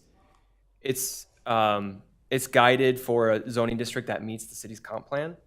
And so we would have to look at if we were to rezone this to a different zoning district, does that zoning district actually meet the low density future land use, or should we be looking at medium density? So that is not something that staff would recommend at this point in time, changing the underlying zoning. That's why we've I guess the question is, proceeded to the I variance. appreciate that recommendation. The question is, what is a higher burden? Changing the PUD overlay to something other than R1 or a shoreland variance? The higher burden would be going another path other than this variance. I mean, if you're talking about, I don't know what you maybe mean by burden. If you're talking about how difficult is it? Is that how we understand the term burden to be defined? Yes. Then it would be far more difficult to do anything other than what this developer is requesting. This property, frankly, is in a tough spot with respect to the city's standards. It's in the shoreline overlay. There are expectations for density. There are expectations for buffer. There from Marsh Lake Road. There are expectations for transportation connections. All of those things combined have put this developer in a spot where they're proposing really what appears to meet all of those competing obligations. And if they pull one lot, they don't make the density, and then they're at lower than 50% coverage, which is what the Lennar project was approved at, correct? It was Right. at 50%, isn't it? One of the adjacent properties. So we can look at the, So it's a 3% margin is, I think, what we're looking at. But I get what you're saying. If you pull lot 3 where the where they're talking about the traffic could be a burden, if we pull that lot, we're now under, I would imagine, the 2.53, we're down. What would we be? Do you know that calculation? Do you have that calculation? they're close. So what we have it as right now is 2.53 units per acre. So if we pulled one and went 21 units on, do you do it on the 869? Yeah, so we're looking at the net acreage. We're dividing the 22 by the net acres, which is So if we did 8.69. 21 into 869, what's our number? I guess that's I'm not that good at math. If you trust an iPhone calculator, we can find that out. Kind of do. It's like I trust my Apple Maps. So Tell 'em in the wrong it's still above the city's It's still 2.25. Now, I would definitely have a question for the developer on how that would impact their plans. But to answer your question, it would still be above the city's minimum. Devil's advocate here, I'm just gonna say, you're developing the land, but not necessarily building the homes. So for you, if you sell it in a package, you're gonna have one less, lot to sell, which is probably $200,000. I'm throwing a guesstimate out there at this point. Maybe I'm wrong, maybe I'm right, who knows? Yeah, 115, I don't know. But I mean, I think it gets rid of a lot of your problems and a lot of the concerns by the city and the planning commission and possibly also the city council. So have you considered pulling one lot, still being within the density requirements, pulling that under 50%, so we're not going over what is our threshold for these developments, and still doing it? So I guess. That's the biggest concern. I guess the question for staff, even if we did that, I think we still have to get a variance, right? Because Yeah, so- we'd have the open space issue, and I'm not convinced that we would meet that impervious expectation either. The applicant is correct. Yes, so they would still be requesting a variance likely to impervious surface. But it would be under 50%. And potentially also to the open space requirement as well, because even if you shaved off two lots, two lots, you still may be over those required thresholds under the city's ordinance.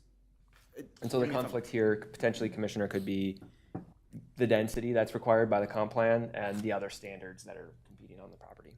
I think to not have the shoreline variance, we'd have to cut the houses almost by half. Probably. Yeah, that would be. That would make sense. Right. Correct. Okay. Yes. And if I could, Commissioners, Nathan and I have had this discussion, but what muddies the water here is I've worked on a similar project with the DNR where they were okay going through the provisions of a PUD and not requiring a variance. And as you guys are correctly stating in your training as commissioners, variances do have a higher standard to prove. PUDs are more flexible where you can say, hey, these are good trade-offs. It makes sense. So the fact that the DNR staff person that we've been working with wanted us to go through a variance did create kind of a wrench because initially we had just applied for the PUD because that was my experience elsewhere, is that that was adequate. So, so you're correct in raising that burden question, and I appreciate that, but it does complicate things, as you guys have seen very clearly. But if they did not require the variance, then you could be just looking at it as part of the PUD, and probably the discussion wouldn't be the same. You're correct, and thank you for addressing that. And we appreciate your understanding of the discussion. I mean, I guess I would just say that if I get the impervious total over where we typically are. However, if the outlots handle the water without increasing the baseline, which is, I was told that that's what they have to do. They have to be at or below the baseline. So if they accomplish that, which they're required to do, then there's likely low impact. If they were to go over, then they couldn't do it anyway because they'd be prevented from it. Unless there was an exception. More or less.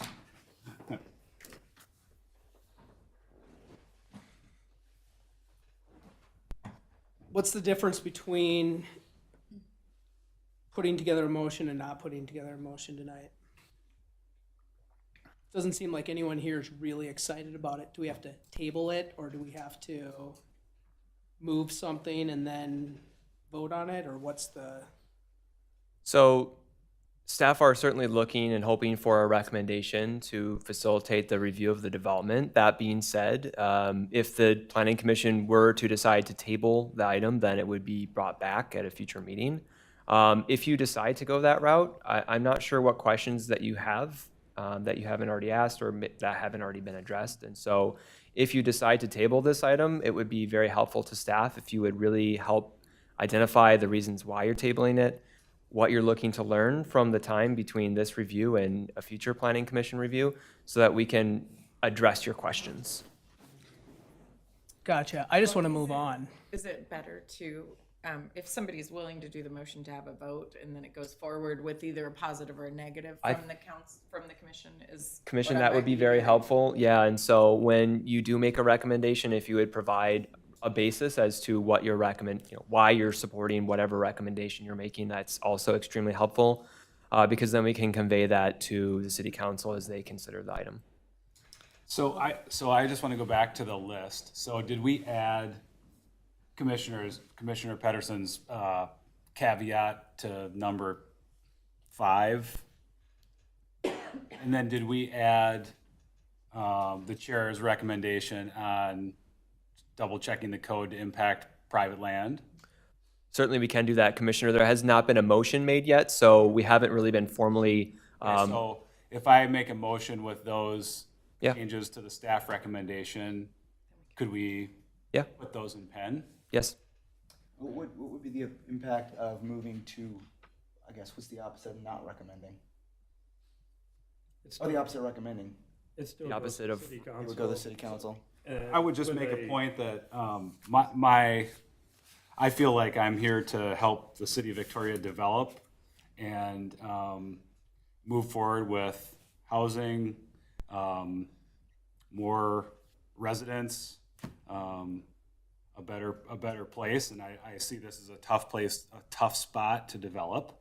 I see that we've got a willing party to do their best, develop it in a way that meets all these recommendations and caveats. So I feel like I'd like to make a motion to recommend the amended plan. If anybody seconds it, they can, or vote yay or nay, they will. So maybe I'll just do that and we can go from there. Commissioner, does that work? Or, Prior to that, the interaction that we had with the developer, and, you know, we essentially previously said, back to the drawing board with the project. And so here's a gentleman who was a city planner. And so you give us feedback in terms of what you've heard to make this work, because that was really the attitude, previously was, so what is it gonna take to make this happen? And the original proposal wasn't gonna happen. So if you would be willing to do that, the commission would appreciate it. Thank you, Commissioners. I would agree with the city planner that, if you want to table this, I need to know what I need to do differently. If at the end of the day, what I'm hearing is you're uncomfortable with the variance, and, I think both I and the city staff have stated that without a variance, we can't develop it this way. I don't think anyone can. There are economic realities of trying to pay the property owner something that's fair. There's construction costs that, as all of you know, are not going down that have to be factored in. It's a fairly small site with a limited number of lots, so there's just a lot of challenges here. The first time we were here with concept plan, you guys had some concerns about side setbacks. We felt like, that was very clearly stated. We tried to make those adjustments so this was more compatible with the neighborhood. So I would respectfully request a motion to approve. Obviously, we have some hurdles still to get over before final approvals. Engineering design needs to be finalized, but I feel like we've done everything we can to try to partner on this property, help get that infrastructure in, help the sellers be able to develop their property, and I don't know what other changes we can make at this point. But what additionally would make this move? I think just the willingness to recognize that the property is unique and that the DNR requirements aren't one size fits all, and if they were to be applied in their full context at this site, it makes it very difficult to develop to suburban standards that, as the planner has indicated, are the expectations of Victoria from a comprehensive plan standpoint, from a density standpoint, from a compatibility standpoint, because I think even if we went to a higher density, we'd be even further from meeting the DNR requirements, and then we'd have a host of neighbors that were concerned that we're changing the zoning out from under them when they bought expecting that this property would develop compatible with theirs. I think we all agree that it is a very difficult piece to develop. I mean, that was literally step one, and so how do we do it? And that's may well be where we're still at, is how do we do it? While I certainly can't speak for all the rest of the commissioners, but we are here to make something happen. And we're not here to say, now, if we don't like it, so we're not gonna do it. So I think that's basically where we're at, is we wanna make this work. However, whatever that's gonna take.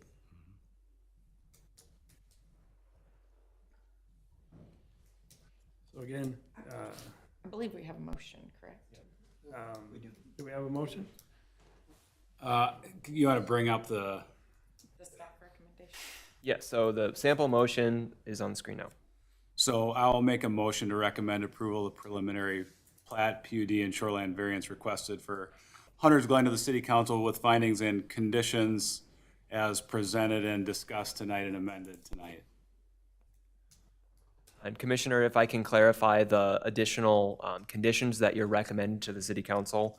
One is to review the impacts of stormwater on the adjacent properties and to make sure that is according to the city standard and the other rules that the development is obligated to comply with. The other is to review the outlots for water flow over and across them. Okay. Am I missing any additional conditions of approval? Can I just have one question of clarity? Would the conditions of approval that you have there encompass the Catkin Way turnabout or Hammerhead, and make sure that that is purchased land and or agreed upon land with the adjacent homeowner, so that that is done as a part of the infrastructure development, not as an afterthought. So if we can add that. Good point. Commissioner, yes. I can add that as a recommendation. And that is city policy that that type of thing happen anyways, but it is not definitely a horrible idea to be reiterating things that you are looking for. So we can certainly add that. Full development of Red Fox Yeah. would be my fourth. With all that, I'll second it. Just for clarification, Commissioner, you're saying full development as in no contribution by the city? That's what you mean by full development? Full development cost? Yes, full Foreign by development costs. Okay. Sorry, I just want to make sure we're talking the same thing. So I have a motion made by Commissioner Sikora and seconded by Commissioner Pedersen. All those in favor? Aye. Opposed? Okay. Passes 6-1.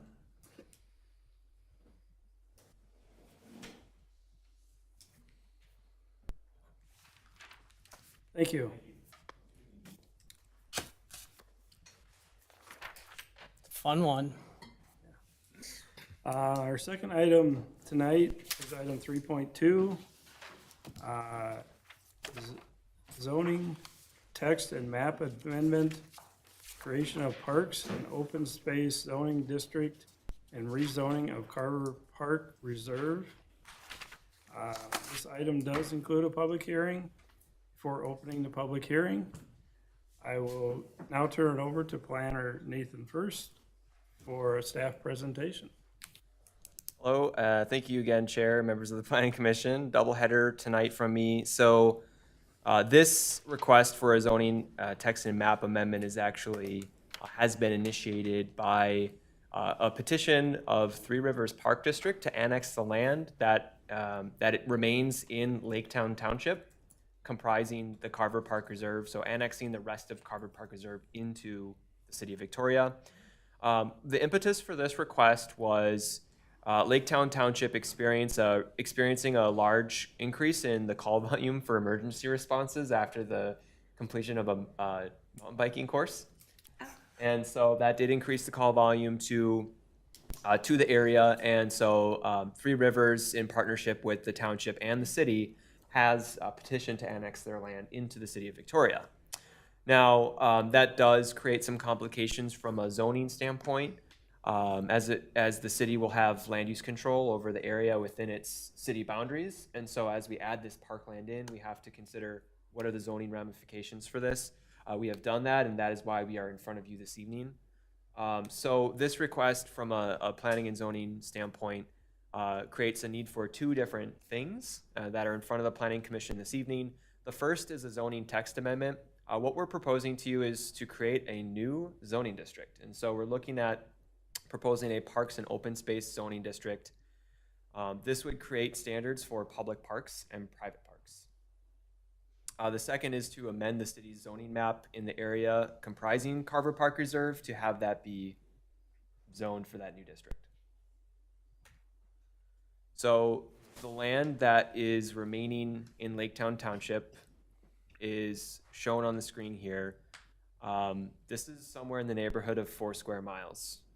So each 640 acre tract is about a square mile. So a lot of land yet in Laketown Township that would be annexed into the city as if this petition is approved. I should mention that the city does have an orderly annexation agreement with Laketown Township that allows for a petition of this nature, and it would allow for this request to be approved. So we've talked a lot about the shoreland overlay, and you see a lot of blue here, and that means that anything within near vicinity of Parley Lake, Lunston Lake, Auburn Lake, etc. Those are all areas within shoreline overlay. Coincidentally, Carver Park Reserve is just a lot of open space and natural conservation area. So I wanted to include the city's future land use map. We've talked a lot about this already this evening, but you can see the area in a darker green. That area on the north of the city is all dark green. It's the Carver Park Reserve. The dark green, as opposed to a lighter green, you can see, in the sort of middle of the city. The dark green is park. It's a future land use called park. And that really is intended to encompass really this type of use.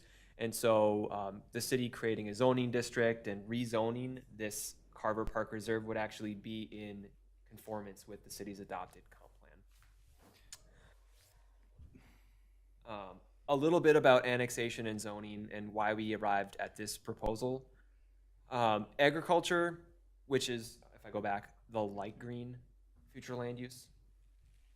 Agriculture is actually the default zoning district when land is annexed into the city. So when someone petitions to annex their land in, it's brought within the municipal boundary, and as a default, it's zoned ag. And so when development occurs on that property, it's then rezoned to whatever the appropriate future land use is, or future zoning district is, which would have to align with our future land use map. In this case, it doesn't really appear that any of the city's existing zoning districts provide sufficient land use control for the current situation, which is having Carver Park Reserve be part of the city. If we were to just process this annexation as part of the status quo, we would be looking at requiring Three Rivers Park District to receive a conditional use permit for the use of the park land. And that didn't seem to be a really good option because the Three Rivers Park District is an independent government agency. They operate this park, they operate, they maintain it, they do all of that. They do the planning for the improvements of this park, and really it's just primarily a conservation area. So that didn't seem to be a great option. The second option was to amend the zoning code to revise the city's agriculture district to allow it to permit this park by right or maybe through some other means. And again, that didn't really feel like a good solution, primarily because it's not a really good long-term solution. And so if we were going to be reopening the zoning code and considering a zoning text amendment, we feel that creating a new zoning district, albeit a simple one, would be the best option in both the short and long term for the city. So as Victoria eventually grows and reaches its eventual kind of what's planned for as the municipal boundary, the ag district will become less and less utilized as land develops or redevelops. And so a parks and open space district would be a better long-term solution for parkland. So with that said, the staff report included a draft ordinance for your review. That ordinance is called 460ZC. And I'll walk through it, and it's a really short ordinance that's being proposed, so it should be fairly quick. One thing that is always worth doing when amending the city's zoning code is making sure that terms are clearly defined, and so we're proposing 2 new definitions that are not currently in the zoning code. Those definitions are for parks that are private or commercial in nature, and parks that are public. And we can go through those definitions if you would like to. We're proposing that this new Parks and Open Space District be put in section 25 of the city's zoning code.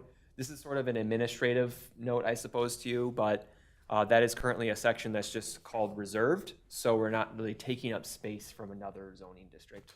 And in terms of the overall structure of the zoning code, it does make sense to staff at least to have section 25 be the new Parks and Open Space District. The purpose of this district is definitely up to the city to decide. Staff are proposing the purpose that's on the screen and in the staff report. It's really short and to the point. The Parks and Open Space District is established to perpetuate open park and recreation areas and other natural areas which are desirable for water retention or as natural habitat for plant life and animal life. Really trying to capture both the recreation component, active recreation, and also the conservation value of open space. So in terms of the uses that are allowed, that's really where the meat and the potatoes are of zoning. The principal uses that are proposed there are 3 of them, and these are the only uses that are allowed by right as a principal or main use of the property. That would be as permanent open space. It could be a public or a privately held natural conservation area. So in this case, it would be public because Three Rivers Park District is a public entity. Should some entity in the future have land that is zoned for this particular zoning district, it could do that by right as a natural conservation. And then public parks are a proposed principal use. So accessory uses that are allowed, provided they're incidental to that main use, would include public bathrooms, park shelters, playgrounds, and other low-intensity park improvements, off-street parking, provided that these improvements meet other standards in the zoning code. Beekeeping, hunting is actually currently allowed in this Carver Park Reserve, as I understand from discussions with staff and the staff at the Three Rivers. But it would have to be consistent with state and local laws in addition to any of the Three Rivers park policies. And then allowing an accessory use permitted, which would be for city utility structures. If there is any future city utility need in this area, it would be appropriately planned for. Commissioner? Sorry, Chairman, you were first. I'm just looking at your hunting consistent with state, local. In the draft copy, you have hunting in Carver Park Reserve consistent with Minnesota state law. Do we have to have Carver's? I mean, this isn't zoning just for Carver Park. It's for all the city. Yeah, That sure. was, you answered my question exactly. If we intend to reuse this zoning, it should not be specific to Carver Park. So Chair and Commission, I think that is a fantastic question. The reason that I wrote it this way, and it's definitely fine to recommend a change. The reason that I did end up writing it this way was I'm not sure that the city allows hunting on any of its parks.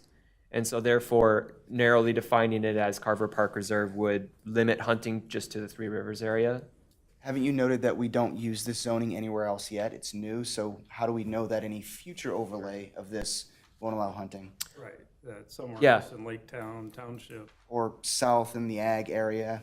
Yeah, I think that is a great question, and certainly something the city should be considering. And so I would note to you that this is sort of the first take at a parks zoning district in the city. And I think certainly there is an intent to have this be revised in the future to suit the city's needs and expectations for that land.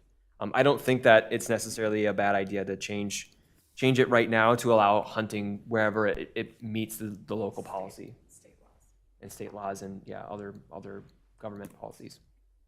I had another quick question. Under Parks Public, since we're creating this district, if Victoria would ever have a city-owned golf course and it's not there, then we'd have to go back in and add it to the Parks Public. So I'm wondering if we just add it, now and get it. So, I mean, it's not uncommon. I don't know, but maybe that's. Golf. You're asking a great question. I'm going to go to the next slide. Oh, perfect. So we did think about golf courses, but I think you're asking a good question, which is what if they're public? What if the city owns a public course? Now that is a good point. So one of the things we could do to consider that is to say private golf courses would require a CUP and public golf courses would not. And so we could certainly add public golf courses as a principal use. One further addition that I don't think was covered but is often considered in these parks is access to boat ramps, launches, and the lakes and ponds within the parks. It doesn't seem to consider that within this code.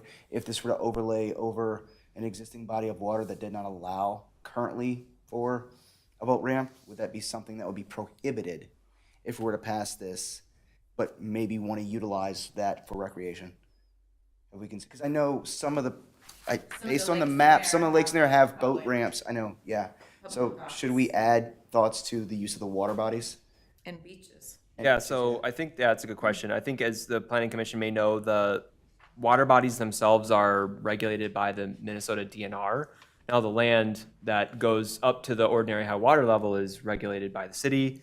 Certainly, boat ramps are an important part of the park use. I wonder if they couldn't also be considered a low-intensity park improvement as an accessory use. That's probably how I would review that if I were asked. But if the Planning Commission feels strongly about it, we could certainly add it as a permitted accessory use in public parklands, provided it's incidental. So you couldn't just have a property that just is a boat launch. Right. I guess that would be the implication of putting it Yes. as an accessory use. Thank you. Can I ask a question on the definitions that were, and I don't know what was added or amended, but in the parks, private or commercial, you referred to sport courts and fields. and the park's public, it's court sports. Is that meant to be that way, or First of all, I just don't know if it's meant to be that way, like if it's an intent or if it's just maybe weird. it should be changed to athletic courts, not sports courts. Yeah, because sport court, I think, is a It's trademark. trademark name from sport court. That's what I was, Great catch, Commission. I don't have any issues with that change. I don't know if it's right or not. Just generally as an approach, as a point on the approach, we try to be pretty specific with the private parks as to what would be private. And in public, we're a little more. And we want to be a bit more broad to allow for a wider variety of situations. Yeah. But I certainly understand the question and the continuity of that. Duly noted. It felt like it was copying a lot of the above language, but then it was, the fields was left off and it was reversed. So I just wanted to bring it up. Thank you for the note. Sure. Any more discussion on the definitions? Okay. All right, let's talk a little bit more about the conditional uses proposed here. So one thing that I spent a while thinking about, and I'm hoping the Planning Commission has feedback on, is this first conditional use, which is public administration or other public buildings with a footprint greater than 2,000 square feet in gross area. One of the things that I was trying to capture with this particular conditional use is, what if in some of these parks areas we want to build an administration building of some kind? Perhaps Three Rivers wants to come in with the idea to build some kind of a administration building. Well, that may be a use that could warrant a conditional use permit or more review. Generally speaking, we want to try and allow the parkland to be developed as it's suited for parks. So what are the thoughts on specifically CUP for public administration or other larger public buildings? Can I ask a question? Sure. So if you add it as a conditional use, it just makes it easier to be a conditional use versus getting a special approval permit? Yeah, so the listing it as a conditional use would require Three Rivers Park District, and in this example, if we're just thinking about Carver Park Reserve, to come in with a CUP request to build a structure. Let's say it's an administration building larger than this 2,000 square foot threshold. They'd have to get a special approval from the city. Doesn't mean that it wouldn't be permitted by any means, but it means the city would have more control over how that improvement takes place. If it were not listed as a CUP, the burden would be higher to get the building approved. So we're making it a little easier, I guess the other way to answer it, we're making it easier for vertical infrastructure to be built within our park system. Yeah, I think that's a good point. Yeah, so if it's not expressly listed in the uses, then it would be difficult for the city to approve it if it wasn't contemplated. So certainly if it's listed as a CUP, then it's allowing that provided it meets the city's criteria for granting a CUP. So yeah, it in some sense does make it easier. So, but let's say we're okay with them putting in a rain shelter at a corner of a pathway, that's 500 square feet, but not a new park shelter in the middle of the park at 2,000 square feet. Right, so go ahead. Well, I just think that would be covered under the permitted accessory use of park shelters right? Yeah, so the idea here was to not require the Three Rivers Park District to come in with a CUP for any little improvement they make, and really focus on what are those big, impactful improvements that they might one day want to do to the park. We did meet with the Three Rivers staff to understand what their plans are for the Carver Park Reserve, and they have told us that they're really focused on just maintenance and enhancement of the existing facilities and not necessarily expansion of like the services, for example, or any of the campus or structures or anything of that nature. I'm drawing a blank on the facility they have up there. The off nature preserve. Off the County Road 11 there. I think it's what's that? The nature preserve or? It's the barn with the, yeah. Oh, or the The Lowry Nature Center? Yeah. Lowry Nature Center. Am I the only one that thinks that it'd be better not to make it easy for a big building to go in a thing that we're considering a park and I agree with you. nature preserve. I Maybe agree they with, want to put an event center, but we would rather make that difficult. Kinda. right, I think if we're gonna build in a park, they should go through the process of putting vertical infrastructure as a more formal requirement. So- of CUP. That certainly makes sense. The one thing I would note to you is, you know, if you're thinking about this as a more broad zoning district the city might use in the future, you also don't want to hamstring the city and not allow for the city to build that infrastructure if it's needed. But then the city could get a special variance. A variance cannot be granted for a use. So if it's not a use that's provided for in the zoning code, then you actually cannot receive a variance to that particular, that's like it's a state statute that you. So I missed it. I thought that if we didn't have it listed, it just made it harder for that to be accomplished. How then would they accomplish It it? could come in if staff interprets that what they're proposing isn't allowed in the zoning district, they could actually come in with a zoning text amendment and request the city add whatever they're proposing to the use table, the uses that are allowed. With the lack of it in the CUP, because I've seen other codes read different ways, automatically reduce it to restricted? Or is there some purgatory between conditional use and restricted in our Yeah. code? Certainly, it's a good question. You know, that's where we start going back to the definitions Yes. and really trying to see what are they proposing, what definitions in city code does it meet or not meet? And then based on that, what is our understanding of that use in relation to the zoning district? If it's not listed, generally, it's not allowed. That has been the city's kind of reaction to requests that come in for anything on any parcel.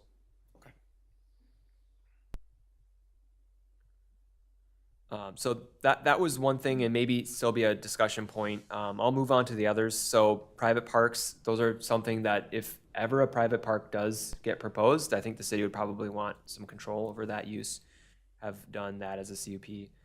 Golf courses, now that could certainly be made private. Public golf courses could be made permitted. And then essential services or utilities that are not owned or operated by the city. So if for whatever reason some type of utility wants to come in, they would have to receive the CUP, provided it was okay with the landowner. And lastly, trying to capture the uses which are existing but don't yet have a CUP that might need one. This last line says expansion of uses which are not in conformity with the district use provisions. And so if any building or anything in an area with this zoning designation is expanded and it needs a CUP, then it would have to receive a CUP. So in the example of like an administration center that's already on the Carver Park Reserve, if that were to be expanded, then it would need to get a CUP. So essentially, you're giving a non-conforming use a loophole for a CUP if they were to blow their non-conforming use by expanding it. Because if the overlay was put over an existing building with the new park zoning, it would just be non-conforming. If they went to expand that non-conforming structure or use, then it's a CUP. Is that correct?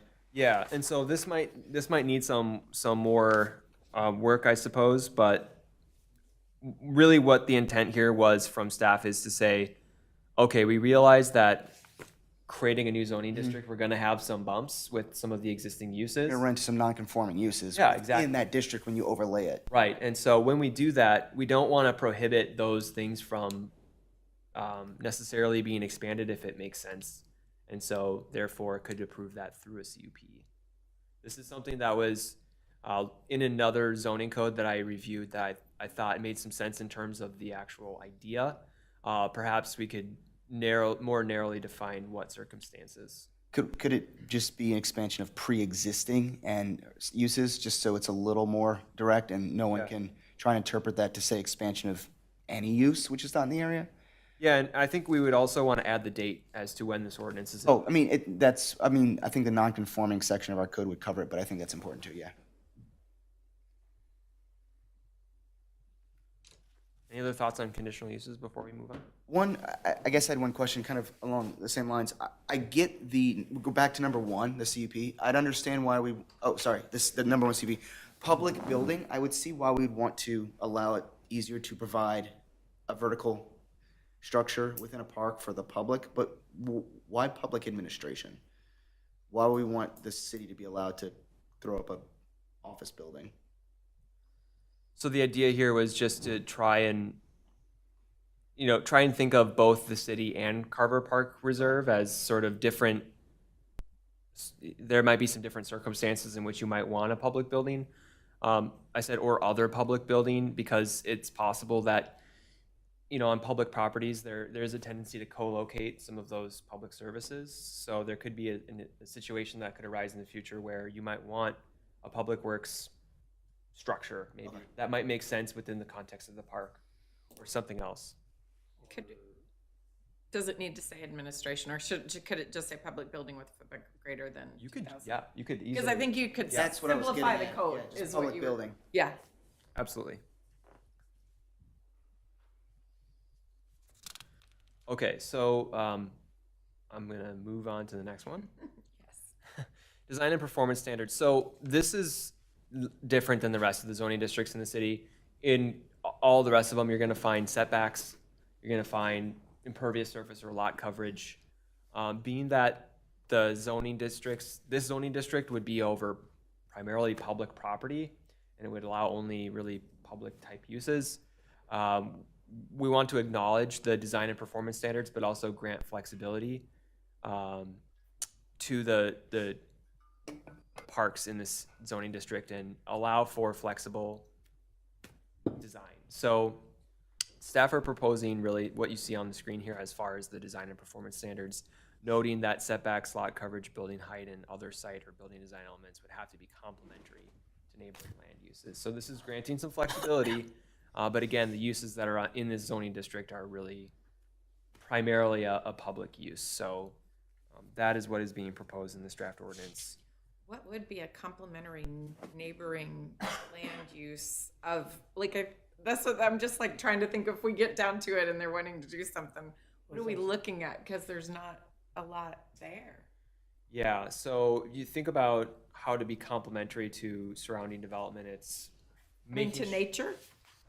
well, you know, if Three Rivers were abutting a residential development, let's say. Okay. I mean, let's think about what could happen. So, you know, they build a structure or something. The requirement would then be that that structure is complementary to the. So it'd be outside of the park, essentially, is Yeah. what you're talking about Yep, here. so it's Okay. the surrounding land uses. Okay. And same for public parks. I think it goes without saying that the city plans this way, but it's just, we're trying to acknowledge that we're doing this and acknowledge that this district is a little different from the other ones. So that is what's being proposed by staff. I do have some discussion questions. I think we've kind of touched on a number of these already, so I don't know that we need to dive fully in. I'm happy to continue discussing this, take recommendations that you have. Ultimately, staff are looking for a motion to recommend an ordinance to the city council for approval, because we do have to process this annexation petition by Three Rivers. And again, we do feel like this is the best way to do this. So the planning commission is only being asked to add this language. The annexation goes to the city council. Yep, that is correct. So the council will review that petition, as it does with all the rest, but the planning commission will look at the zoning text and then rezoning. Yeah. Just a real elementary question for you. So annexation means it was not part of our Yeah. municipality, and now they've given it to us. Exactly. So this is the future land use map, and there's this like white, black dashed line that goes all the way around the city. So anything that's outside of this area is in the city's future growth area, but not yet in the city. So in this case, that's the case with the Three Rivers Park District land. It's in the orderly annexation area, which an orderly annexation agreement is an instrument that creates a streamlined process for land to be taken from the township, in this case Lake Town Township, and brought into the city's municipal boundary. And the reasoning for it is because they want our infrastructure services to respond to Yeah, things. yeah, exactly. Well, they do respond, it's just they charge Who gets paid for it? They get, the township gets charged for the use of Victoria Fire Department. And- Currently. Currently. But now with the annexation, they won't, because it'll be Right. ours. How much revenue will we lose? It's not a lot as far as I have been made aware. De minimis? The city's fire chief, there is a contract that the city has with Laketown Township to provide those services. I mean, it's not an insignificant amount for Laketown Township, but it's certainly, as it relates to the call volume the fire department receives, is probably a pretty small number. And consequently, then Victoria, the city of lakes and parks, becomes double the parks. More lakey and. So it's kind of I mean, there is a benefit to the city. Right. We don't, I mean, as far as finance, we don't get into the finance. Right, Um, that's fine. Yeah, it's So- not our purview. I motion to, can you put it back up on this? Yeah, we have to see it. I'd like to motion to recommend the city council approve a zoning text map amendment to allow for the creation of a new parks and open space zoning district and the rezoning of the land encompassing Carver Park preserved to P1 with the condition that the 3 or 4 items we discussed with regard to boat ramps, changes to condition use permit, change to hunting. Yeah.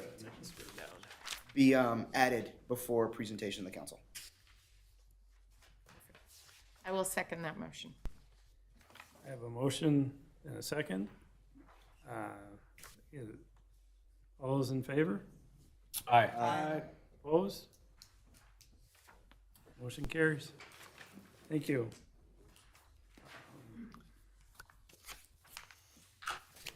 Moving on to miscellaneous section of our agenda. Staff, is there anything you'd like to discuss? All right, thank you. Any other commissioners, miscellaneous items?